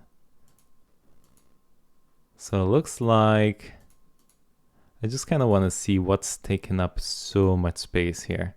I'd rather have the image basically stretch out to the container here. So let's just do max width of 100 here. I'll do that percentage. So there we go. Okay, so now it just stretches to the size of that. And now we can go back to the products page and basically give these kind of a flex one kind of thing. So they have the same space. Or we can just give this part, this div here more. So if I go to flex child, I can do a flex grow of 2 maybe here. And then on the products carousel here, let's do a flex grow of 1. Actually, let me just customize this a bit. I'll get rid of the flex grow 1 on the div, and instead what I'll do is, let me just grab this big div here, the div 1, and I'll go and just limit the max width it can have, because I really don't want this to just keep growing and growing anyway. So if we do, how big do I want this? Like 36-ish. That's gonna look nice. It's not too massive. You don't need a huge product carousel for that. And then let's go back here to section 1. I'll do some gap as well between these. So I'll do it in rem. We'll do something like 2, 3, 4. Let's do 3. I'll do 4. There we go. Cool. And then finally, just kind of push these together. I'll do some spacing. So let's go to the spacing. Go over to padding here. I'll change it to rem again. There we go. And then one more thing we can do here for the input. See, I have this in the div as well. I'll just add a display flex to it. So it just comes one after the other like that. Because I kind of want to, and let's also do align this to the center. There we go. So now you can just click on this and make it bigger. And this input shouldn't be as big as well. I don't need it to be this big. So I can do a max width on it. Let's do rem, maybe like 3 rem. That's like sufficient enough. And then we can also take this div and just add some spacing at the bottom. So let's do the same. I think we did 2 rem. So let's do 2. Make sure you unlock this, otherwise it's gonna put the zeros. It's gonna just replicate it everywhere. Okay, maybe that's a bit too much space. Just do 1, separate that a bit. And then even here, we can add a little gap between those. So we can say, let's do rem again. Just do like 1. There we go. Okay, cool. And then we have our add to cart. I'll also show you how you can make variants of this. But for now, that's looking much better already. Okay, so this is ready now. We can pick our quantity. We have our carousel working nicely. As you can see, it loops as well, which is pretty cool. Now it's time to hook up this cart system. So let's get going. Okay, let's create our cart component as well. So for this one, we're gonna head over to our components folder and type in cart. Okay, cool. Now here, let's make a new file called cart.tsx. Perfect, and let's say export const cart. Run an arrow function here, open this up. And let's return. And I basically want to add an animate presence here because I want to animate in those individual items and also the state of it.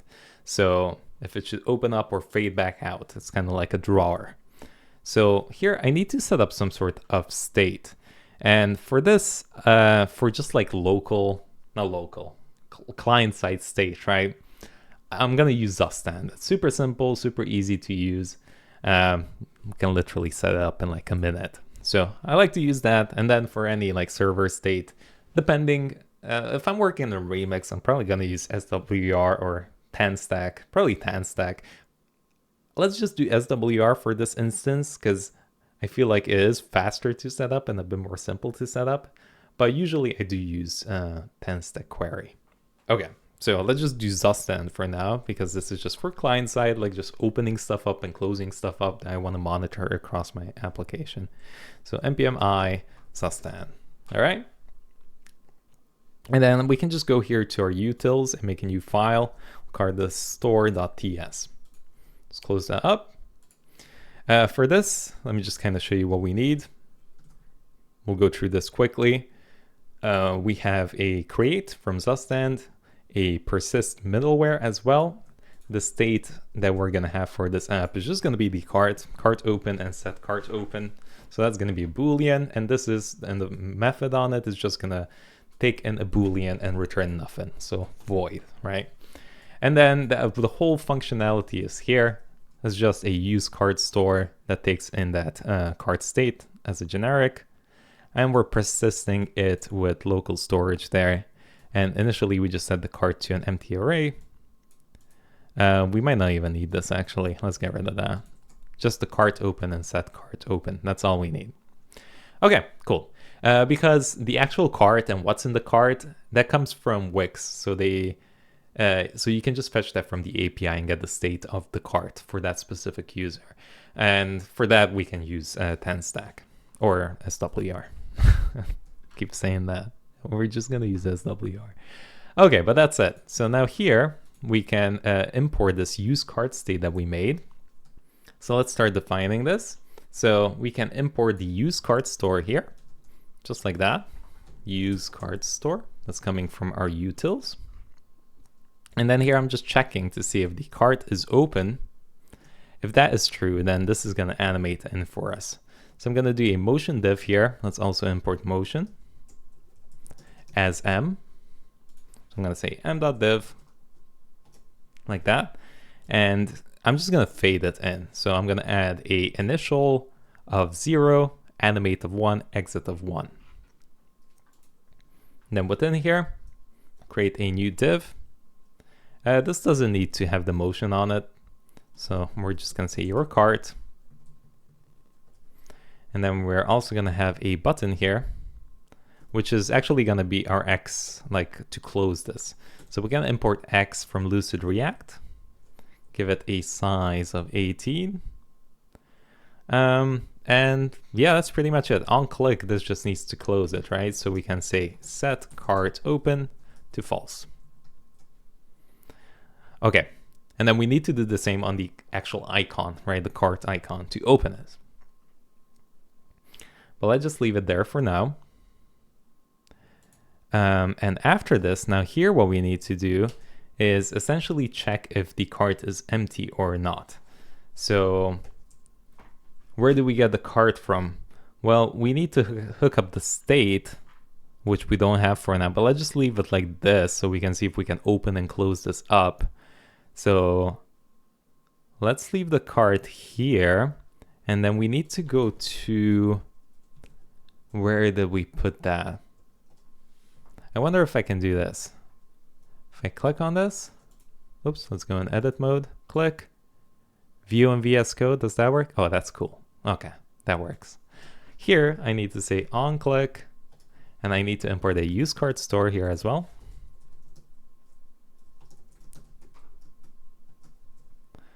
Okay, and then all I need here is the set cart open, right? We need to set it to true. So I'll run a callback here, set that to true. Well, let's see, does that work? Clickety clickety, nothing's happening. You know why? It's because we're never rendering out that component. So we'll do it just now. Oh, let's also do the cursor here. Look, I want this to be on pointer. Where's pointer? Pointer, there we go. That needs to be a pointer. Okay, let's head back to our root application. And if we scroll, where is it? Here, we have the nav there. Let's also add the cart in here. Cool. Okay, so we should be able to test it now. Here we go, your cart. Let's close it. Click, open. Yes, it works. It's not styled, so let's style this up a little bit as well. Let's click in here. Let's grab the outer. What do we do? Let's grab the actual div here. So I want to do a fixed on this.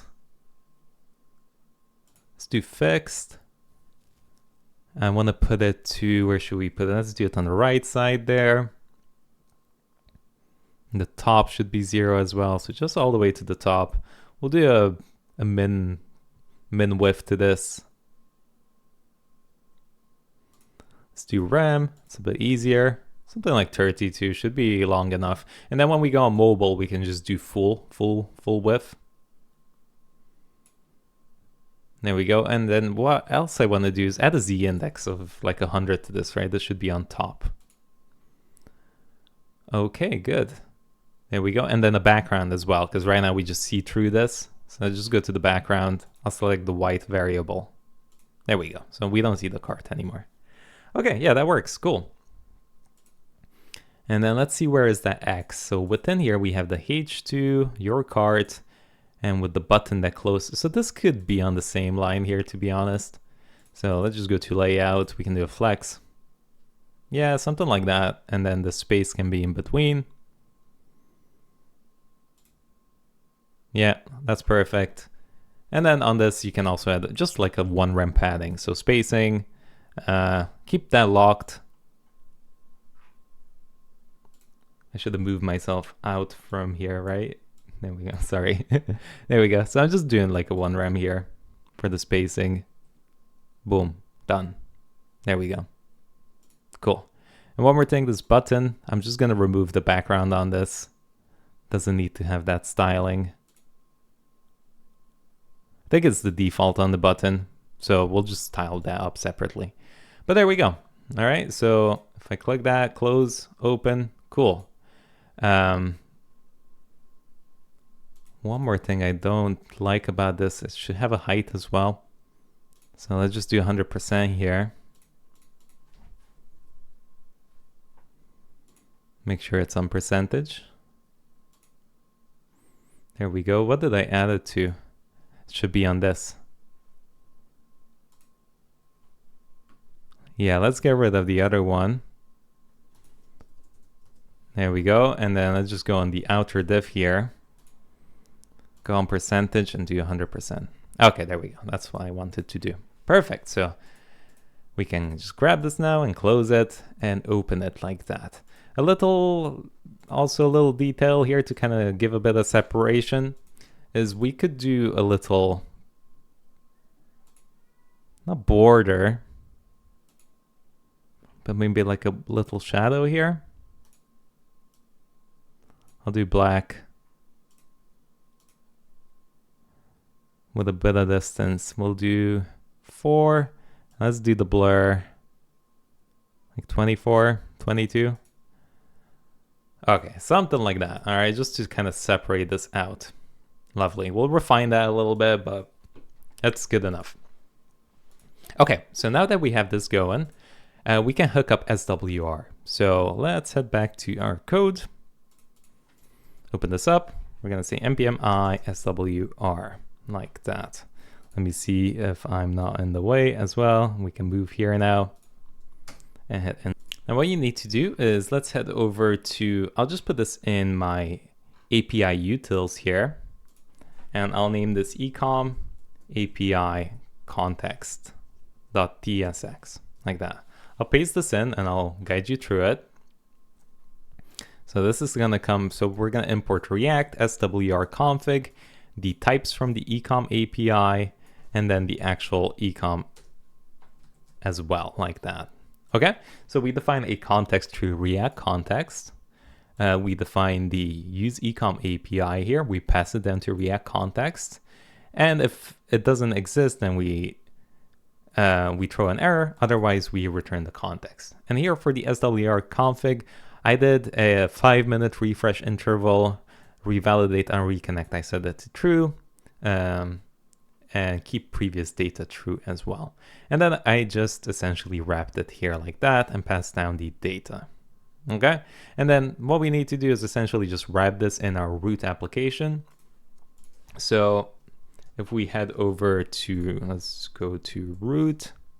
Here we go. Rather than defining these here because they'll need access to it, I'll define a content provider just down here. Let's just do it down here. And it's going to look something like this. We're going to import the ecom API context provider and pass down the nav, cart, and children here instead. And now what we can do is head up here. We can remove these two from here and instead just pass it down to the outlet here. So I can say content provider and just wrap around the outlet. And hit save. And there we go. That should have SWR hooked up now. Now what we can do is also define some hooks here for the SWR. So I'm going to name this API hooks.ts. I'll guide you through it. It's quite a bit of code, so I'll just kind of guide you through it, but I highly recommend you get this off the GitHub. So we'll do the use ecom API here, which is going to come from the provider. So there we go. Let's get that from the context. And here we'll also have some cart helpers that I'm gonna attach here. So let's name this as well, cart helpers. So this is actually coming from, not here, it's in our types. So let's do /types ecom there. Okay, cool. So it essentially just checks to see what items are in the cart here. So you're going to pass in the line items, and then it's going to look through it. And if it matches the same ID, then it's only going to increment it's not going to return another item basically. So then you can just increment the quantity of it. So that's just our little cart helper here to find the item in the cart. Okay, so let's go back here. We can import that cart helper. There we go. And we just basically have a couple of functions here. So let me guide you through it. We have a use cart here that's going to use the ecom API. And with use SWR, we're just returning an async function where we get the ecom API.getCart. And then we just return it. All right. So we're fetching it from Wix. We're doing a fetch request and just returning that data, whatever is in the cart. Now we don't have this defined, but we can head back here and do it. So let's head to the top and go down here. Let's just do it here at the top. So async get cart. Let me just get and copy this over so we don't take just ages here. So this get cart is gonna look like this. It's gonna check the current cart, which you can do with await Wix client current cart, get current cart, and it's just gonna return that response. If this is squiggly line for you, we just need to head back here to our types and uncomment that out, which we should probably do all of these for now. Let's do the get cart first there, because otherwise we'd still get the squigglies because it's going to ask us, hey, but you don't have these now. So let's just do that. There we go. So that's get cart. Let's go back to the API hooks. Then we have a use cart totals as well. So the get cart totals here is just going to do a fetch request to current cart, estimate current cart totals, and it's just going to return, I believe, the price of that. So let's also uncomment this out in our types, get cart totals. There we go. Let's see what else we have in here. Use add to cart as well and update cart item quantity. So this will either add it to the cart or update the cart quantity. So this is the one actually that we were looking at. And here we need to define the update cart item quantity and add to cart. And I believe that's pretty much all we need. Oh, and also we have the remove item from cart. So let's just get these in and going so we can close up the API hooks. We know what we need to define now. Okay, let's do the update cart item quantity. So the way that looks is like this. We're going to do a fetch request to the current cart, update current cart line item quantity. And with this, it just needs an ID and the quantity that you want to pass down to it. All right. And then again, we just catch the error. If there is no results in the cart, we return it. Otherwise, we return a failure. Next up, we have the remove item from the cart, which is going to look like this. Going to take in an ID. And here we can just pass in the ID. And that's pretty much it. We also have one for add to cart. That's going to look like this. It's going to take in an ID, quantity, and options. We can use the add to current cart. So here we need to define the Wix stores app ID, which is going to be, we'll need to have a look at this to find it. I'll just leave it here for now. But you need to pass in the catalog ID, the options, and then the quantity. And that's pretty much it. Okay, cool. So let's uncomment and let's go back to our little TypeScript file here and uncomment those. So it's not erroring out anymore. So here we got the update cart item quantity, remove, add to cart, and let's hit save. All right.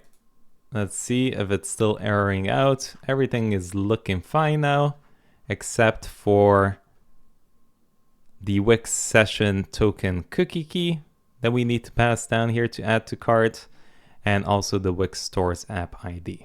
If you want to get the app ID, I believe it's this one here up at the top. So let's copy this over. And again, we can put it in an environment variable here if we want to. So Wix stores app ID, let's name that Wix stores app ID. And there we go. So just from your dashboard there, all right, you can get it. Okay, and then here we can just say process.env.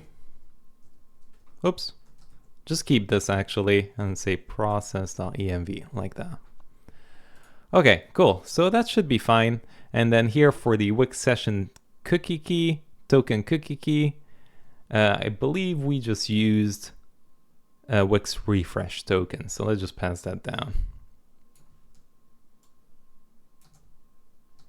All right, cool. All right, let's head back over to our product slug because this is where we add stuff in the card. Slug, there we go. Oh, just go in it. Slug. Click, there we go. Okay, so we can head to the top now and say use add to cart, which is coming from our SWR hooks.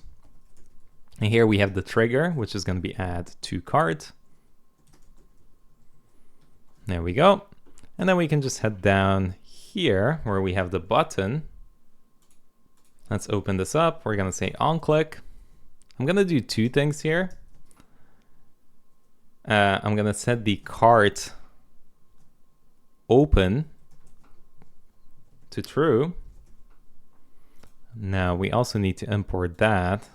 So const equals to use cart store. So this is Zostand, and we do the set cart open. Okay, so we just set that to true.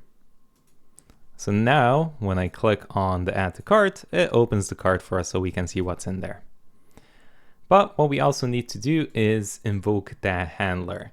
So let's just go up here to the top and just create a handler here. And here what we'll say is async function add to cart handler. Let's define this.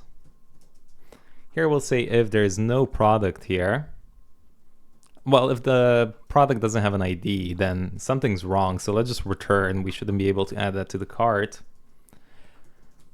Next up, what we'll do is kind of set a little state here that we're trying to attempt to add something to the cart. So this is just going to be a true or false state here.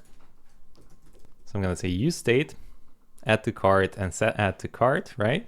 So I'm going to say set add to cart attempted to true. And then we can set it to false if something goes wrong. So now here I'll say if I'm going to get the object values out of the selected options. Oh, we haven't even defined the selected options actually. So let's just leave this out for now. But we will need to come back to this. We also need the quantity here. So we can parse int the quantity input the current the value. We can extract it like that. And we can put 1 like that. Or the radix here is going to be 10. Okay. And then the selected variant here. Again, we'll need to define this as well. So let's just leave that out for now. Well, let's actually do it now. So we have a variant that gets automatically selected. So let's just go here to the top and say const get initial selected options, right? Because we could have red, blue, green, yeah, depending what kind of product you're selling. So here, I'll just define a result. It's going to be a record. I'll pass down a generic here. It's just going to be a string. And then here, I'll just loop over each option of product, right? This is where you have it, product.product options. I'll return an array there. If the option name and the option choice's length is basically bigger than 0, then I want to set the result and just pass down the option name here and set that equal to. And to set the correct types here, I guess we could just go in the utils and make a product option .ts. And this is going to look like this. It's just going to get the correct types here. And if there is no option, it's just going to return undefined. And it's going to check both on the color value. So if you're doing color variants or if you're doing some different types of variants. So let's use that instead here and say get choice value, and I'll pass in the option and option dot choices 0 like that. Okay, cool. So that'll get the initial state here. Here we can return the result like that. Okay, cool. So now here we can initialize this and set it up like that. So we can say use state, we can pass the record down and just invoke the get initial selected function. Okay, and now here we can head back down here. We got a quantity. And here up before that, we can say if object values selected options includes undefined, then we can return. Okay, and then here we can say const selected variant is equal to get selected variant, pass in the product and the selected options. There. Let's also define a little util for this. I'll paste it here again. So let's call this selected variant.ts, and this is how that's going to look like. We're just returning a function here where it takes in a product, a selected option, and the types here are coming from Wix stores products.variant. It's going to look through it, and it's going to do a deep equal here on the choices and the selected option. So let's import this, get selected variant, pass the product and the selected options. This is going to be a type of add to cart options. We have that in the types. So we can set this equal to options, selected options. There we go. If the product here, we're going to check if the managed variants and the selected variant ID. So if those two are true, then our options is going to be updated with the variant ID of the selected variant.id, because the variants have different IDs from the main product. It's not just one ID that they all share commonly. They do have an ID that they share commonly as well, but the variants have a separate ID as well. And then here we just need to add to cart and run the actual SWR mutation. Okay, so here it's going to look something like this: await add to cart. And do we have this defined? Add to cart? I believe we actually did. Add to cart. Let's pop this open. Yeah, we did. ID. We're going to say product. The ID. We're going to say quantity and the options as well. So let's just pass everything down there. Lovely. We can try to give this a go, shall we? So let's head back here. Let's do a refresh. We'll have 2 selected here. We're going to say add to cart. And I guess we're never displaying this out here anyway. So we'll need to go back to the cart and hook it up. See, we don't have anything.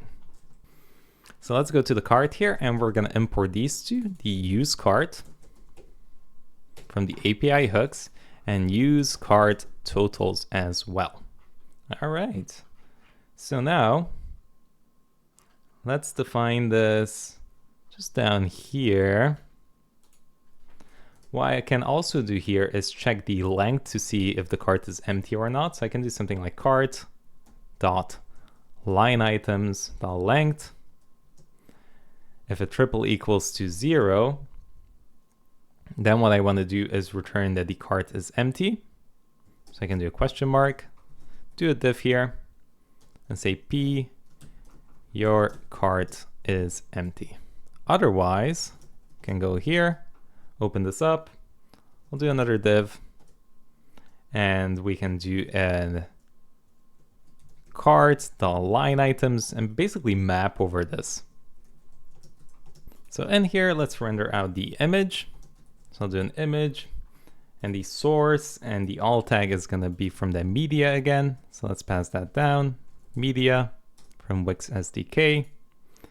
And here we have the item.image.url like that, and we can do item dot product name, like that.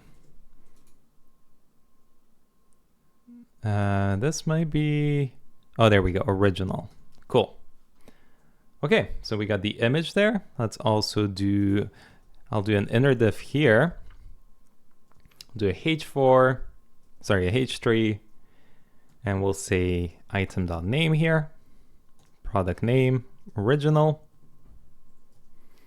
Oh, you can even do translated. That's super cool. I didn't know that. We'll do a p tag as well. We'll say cart item, sorry, item dot full price dot formatted converted amount. So they do that for you. So it's nice and super easy. What else would I need in here? We could re-update the quantity of this within here if we want. So we can do a span of quantity. And down below, we can just do an input. Let me paste this in here. So this is going to be item.quantity for the default value. And on change here, we'll need to define this on quantity change. So let's just do that now. So there's two more things I need to import here besides these. So we got the cart total. We'll do a use update cart item quantity, use update cart item quantity. That's all in the hooks, and use remove item from cart as well. Okay, there we go. So we got those two going. And then you can define it either here or you can separate it. I'll just do it here. We'll have a handle quantity change, which is just going to look at the cart item ID here. I should have probably, this would probably be easier to manage if we just define it in a new file here. So let's just do it like that. Let's make a new folder here and call this cart item. And in here, let's do a cart item.tsx. Yeah, let's make it like that. It's going to be a tad bit easier. And then we can just pass down some props like that. We can just pass down the cart item here like that. So that's going to come from the Wix ecom. And then down here, we can do something like export const cart item instead. Because I actually need the cart item individually for each. I want to have the separate functionality for all of them. So cart item props, let's pass that down, open this up. What did I mess up here? Cart item props. It's the squigglies, I'm telling you. There we go. Okay, cool. So now here, what we want to do is, I'll do it here instead. So let's just paste them here. Use update cart item quantity, use remove item from cart. Yeah, let's define it here, because now we can define this handle quantity change here. It's going to be a change event. We can import that from React. There we go. So now we can just check individually for each item the ID.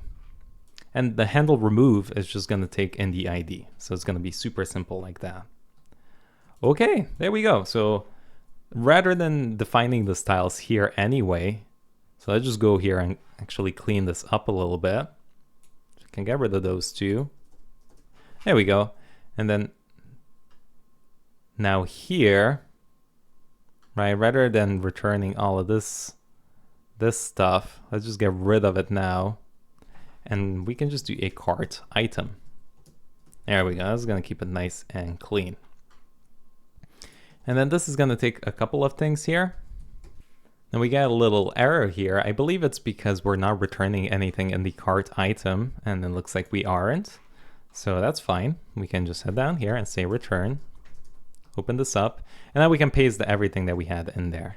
We don't need this anymore here, so we can get rid of that.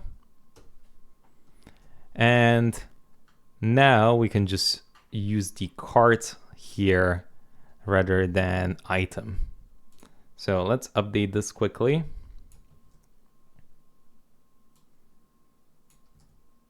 So there we go. Let's import the media here. Yep, and we can do cart item dot name. And here again, you can just replace all the items here with cart item like that. Okay, cool. So now we have access to this on quantity change as well. And we're gonna say handle quantity change, pass that down there like that, and hit save. Cool. So that links up to the Wix API now, which is really cool. You're gonna get to see live how this updates and what's in the cart. And finally, we'll also have like a button maybe to remove everything from here.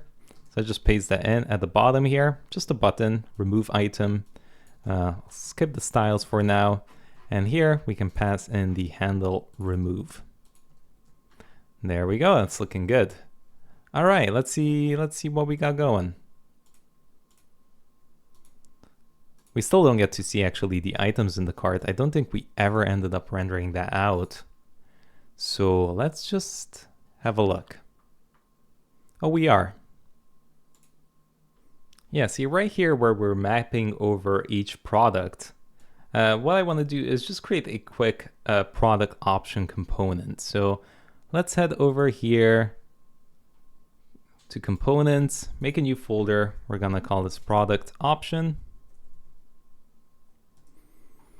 And in here, we're gonna call this product option.tsx. Let's also get this get choice value in here, import get choice value. And here also have a little color select that we can define. So I'll do this as well really quickly. Make a new file. We're gonna say color select. Where's my folder? Oh, VS Code is so confusing. Color.tsx. And what we're passing down in this one is going to be the hex value and the name. All right. And then we're also going to have a on change here. So when we click on something, it's going to change the styling over to it. So as you can see, we'll just kind of represent them as buttons. And then I'll have a little div here with a style of a color box. So we'll add this. We'll just do a little box here to represent each single color. And that's pretty much it.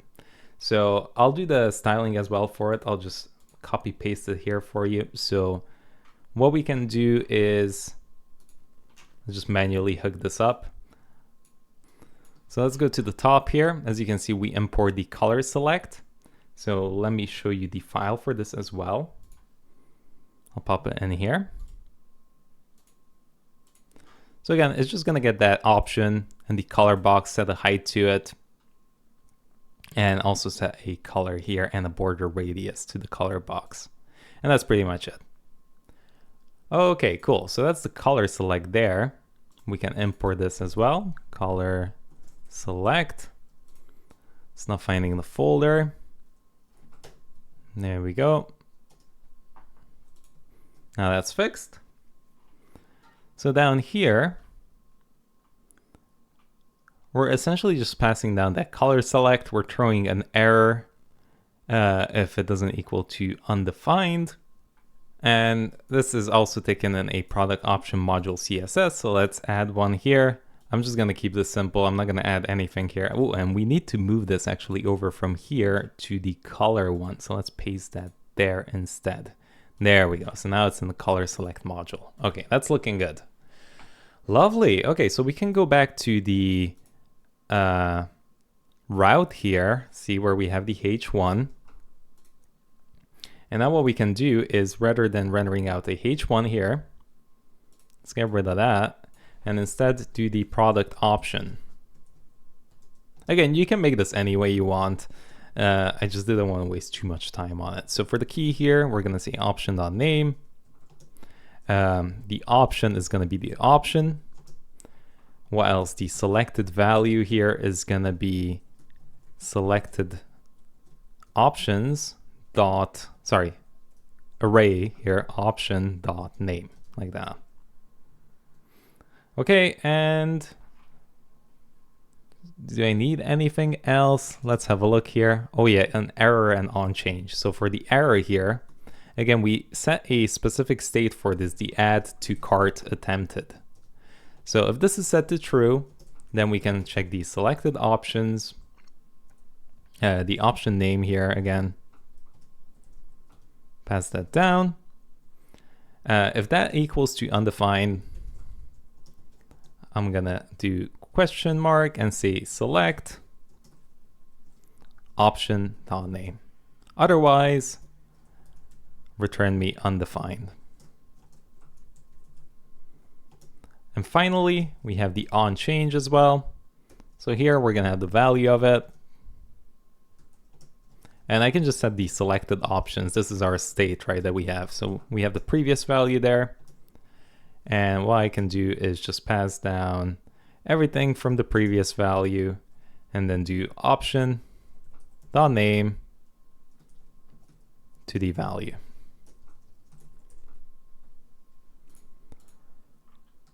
Okay, cool.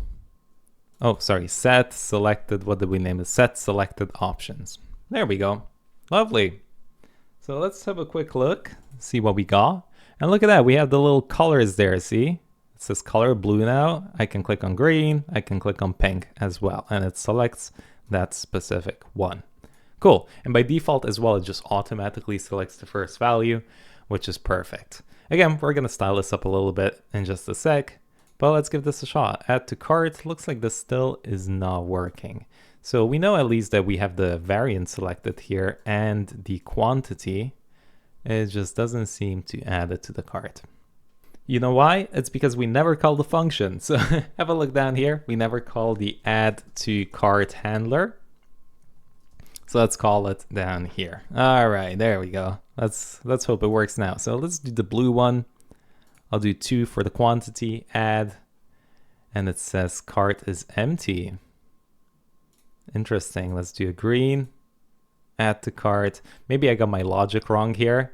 If I remove that, let's see if it still adds it to the cart, because right now I have it, if the line items are at 0, then it's not going to render anything out. So we need to go to the cart. Let's go to the cart and see. So here, this is what I'm meaning about. Let's just render it out regardless and see if that works in the first place.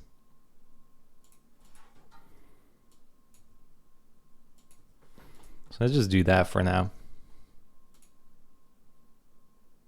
Okay, so we know that it's not the case. Okay, so it's not giving us back anything. Let's bring this back then. Actually did a refresh and now it looks like it's correctly getting it. So if I do ping here, as you can see, it returns all the data items.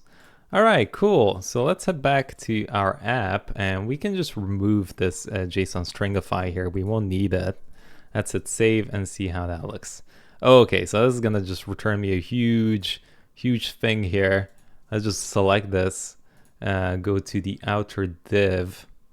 I basically want to display this all flex. So let's go to position here, do a flex on this. There we go. I also want to limit the size of this image. It's just too massive. This can be really small. So I actually want to control the max width of this. We can do rem here. We can do something like 4 or 8. Let's do 6. There we go. That's a good size there. Perfect. So there we go. And then for the position here, we can just center align everything. There we go. Center align. We can do a bit of a spacing here as well. Let's do rem instead. There we go. Give a little bit of space. And that looks much better. And then we can also separate these with, you know, like a little gap here. On the outer div as well, I'll add the display flex, do vertical, and do a little bit of padding here. Not padding, but a little bit of gap here for each individual item. So there we go, something like that. Again, you can style these buttons up nicely. We can close this up. Let's see if we add a purple. I'll do 3 of them. Boom, there we go, we got 3. And now when I move this, as you can see, this is syncing up straight with the API for the checkout. If you want to add some nice animations to this, you can wrap this in a motion div. Let me just go here and show you. So here, let me just replace this for you. So it's really easy to see. What I ended up doing is wrapping these into an animate presence. So take all the cart items, wrap it in an animate presence, and this actually needs to be, sorry, outside of the loop here. So you got to do it like that, right? Because it basically checks to see what gets animated in or not. And then within the cart item itself, you can import motion here.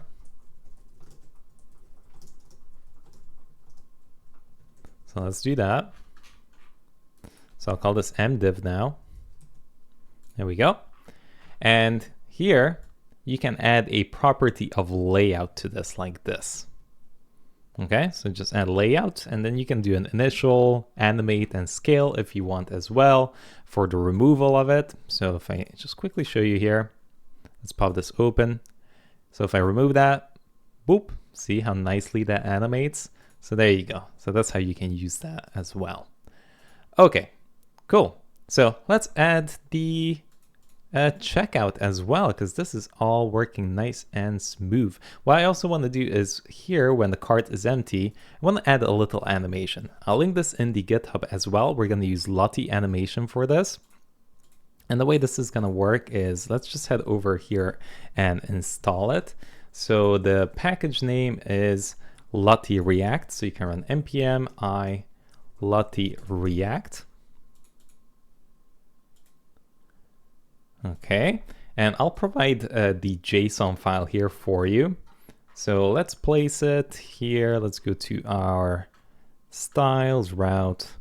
Where should we pop the assets? Here we go. Let's make a new folder, call this Lottie. And in here, you're gonna get this empty.json, okay? So you can copy paste it, or you can get anything else from Lottie. If you just go to their website and download one, but I'll provide this one for you. There we go. So we'll pass it down there. Okay, so now what we can do with this, and that we have Lottie installed, is in the actual cart, let's import from Lottie React, or React Lottie. Lootie? What is it called? Lootie. Did you even install it? Because it doesn't look like it. You're not auto-completing anything for me. But we need to import it like this. Oh yeah, it does. Okay, cool. If you say so. Okay, so Lottie like that. And now what we need to do is import that empty cart as well. This is the animation. So from, you can go over to assets, Lottie, and then the empty JSON that we named it. Okay, now let's go down here. And to make this work, where do we want to do it? Not in the cart item. Let's cut these out. In the cart I want here. So let's paste them down here. The import here is not going to be good anymore. There we go. So here where I'm displaying the cart is empty, I also want to display the Lottie animation. So it's just going to be like that, and then you pass in the animation data as empty cart. And that's that. Let's give this a shot. There we go, that's how it is, it works. It's bloody massive, but it does work. So we can just grab this. Here we go, Lottie. We can just add a max width to this or something.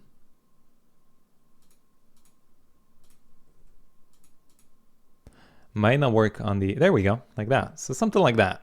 Cool, nice. And then you can align this to the center or whatnot. But there we go. So now when our cart is empty, we get the nice animation now. And when we add an item, it just gets replaced.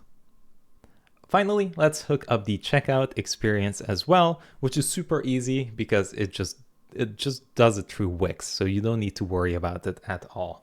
They handle the payments, they do the sending the emails and all of that jazz.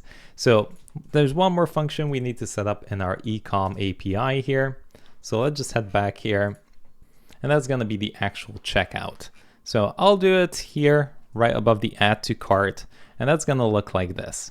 So we're going to have a checkout ID. It's going to create a checkout from the current cart. Then we'll set the checkout ID here. We're going to import the redirect session here. And then here we can customize a callback as well for like a thank you page or stuff like that. For now, let's just keep this simple here. I'll just keep the window location origin, but the post, or you can customize like a thank you page as well if you want to redirect them there.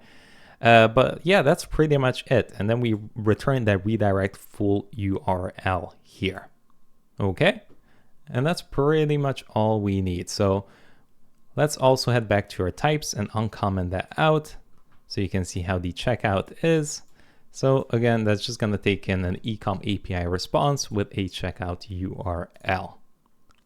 So in our cart here, let's define a handler. So it's just going to have a checkout response here that's coming from the ecom API.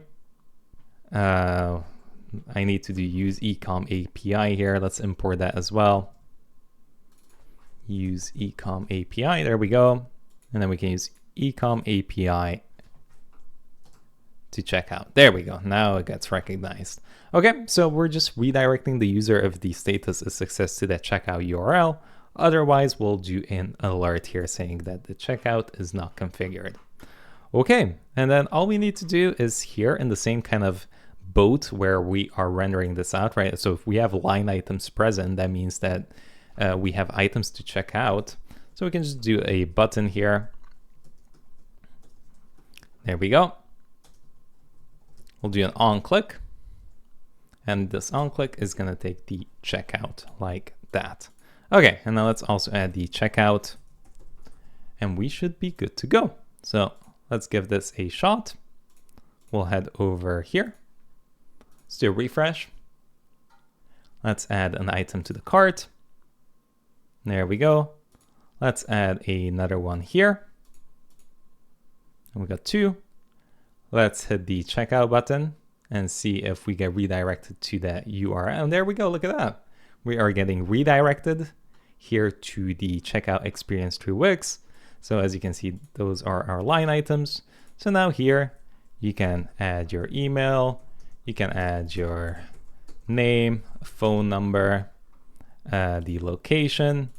There we go. Let's hit continue.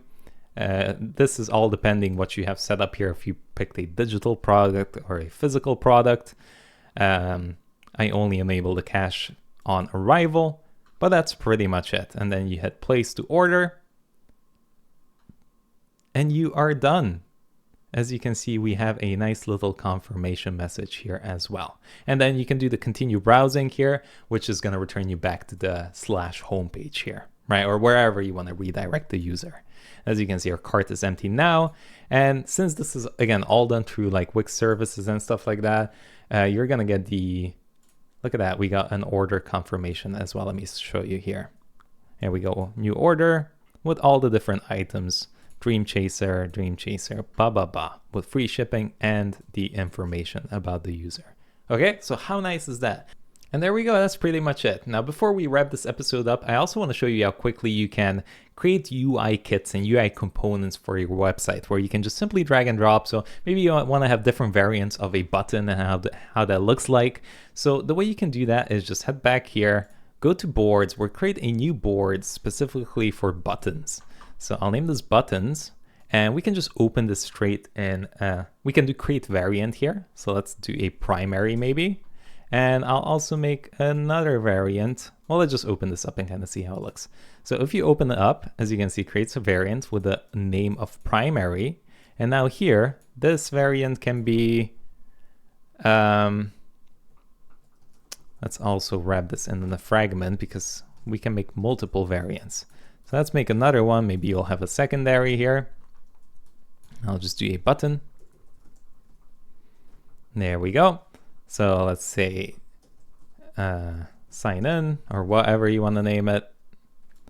And here as well, let's do another one called sign out, like that. Okay, so as you can see, we have the 2 buttons. And then we can also add some spacing and padding to it. So let's do the padding here as well. I'll do rem. We'll do 2 rem.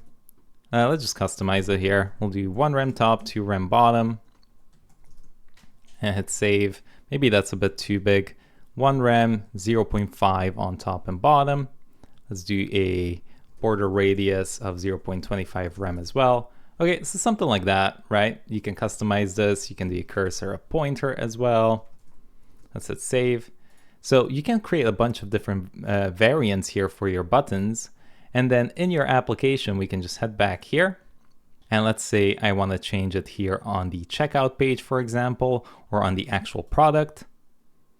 So let's head here, right? And let's say we want to change the add to cart here. So we can go to the plus icon here. And now if you go to UI kit, check it out. How cool is that? You have all the different variants that you have applied here. And there we go. Look at that. Now our UI kit works. So we can, instead of using this add to cart, you can just drag this in and pop it here and replace that. All right, so that's how you can do that as well. So thank you so much for watching this episode. Again, make sure to download Codux over at codux.com on your favorite operating system. I want to thank Codux for supporting this channel, and I'll see you guys in the next one. Bye-bye.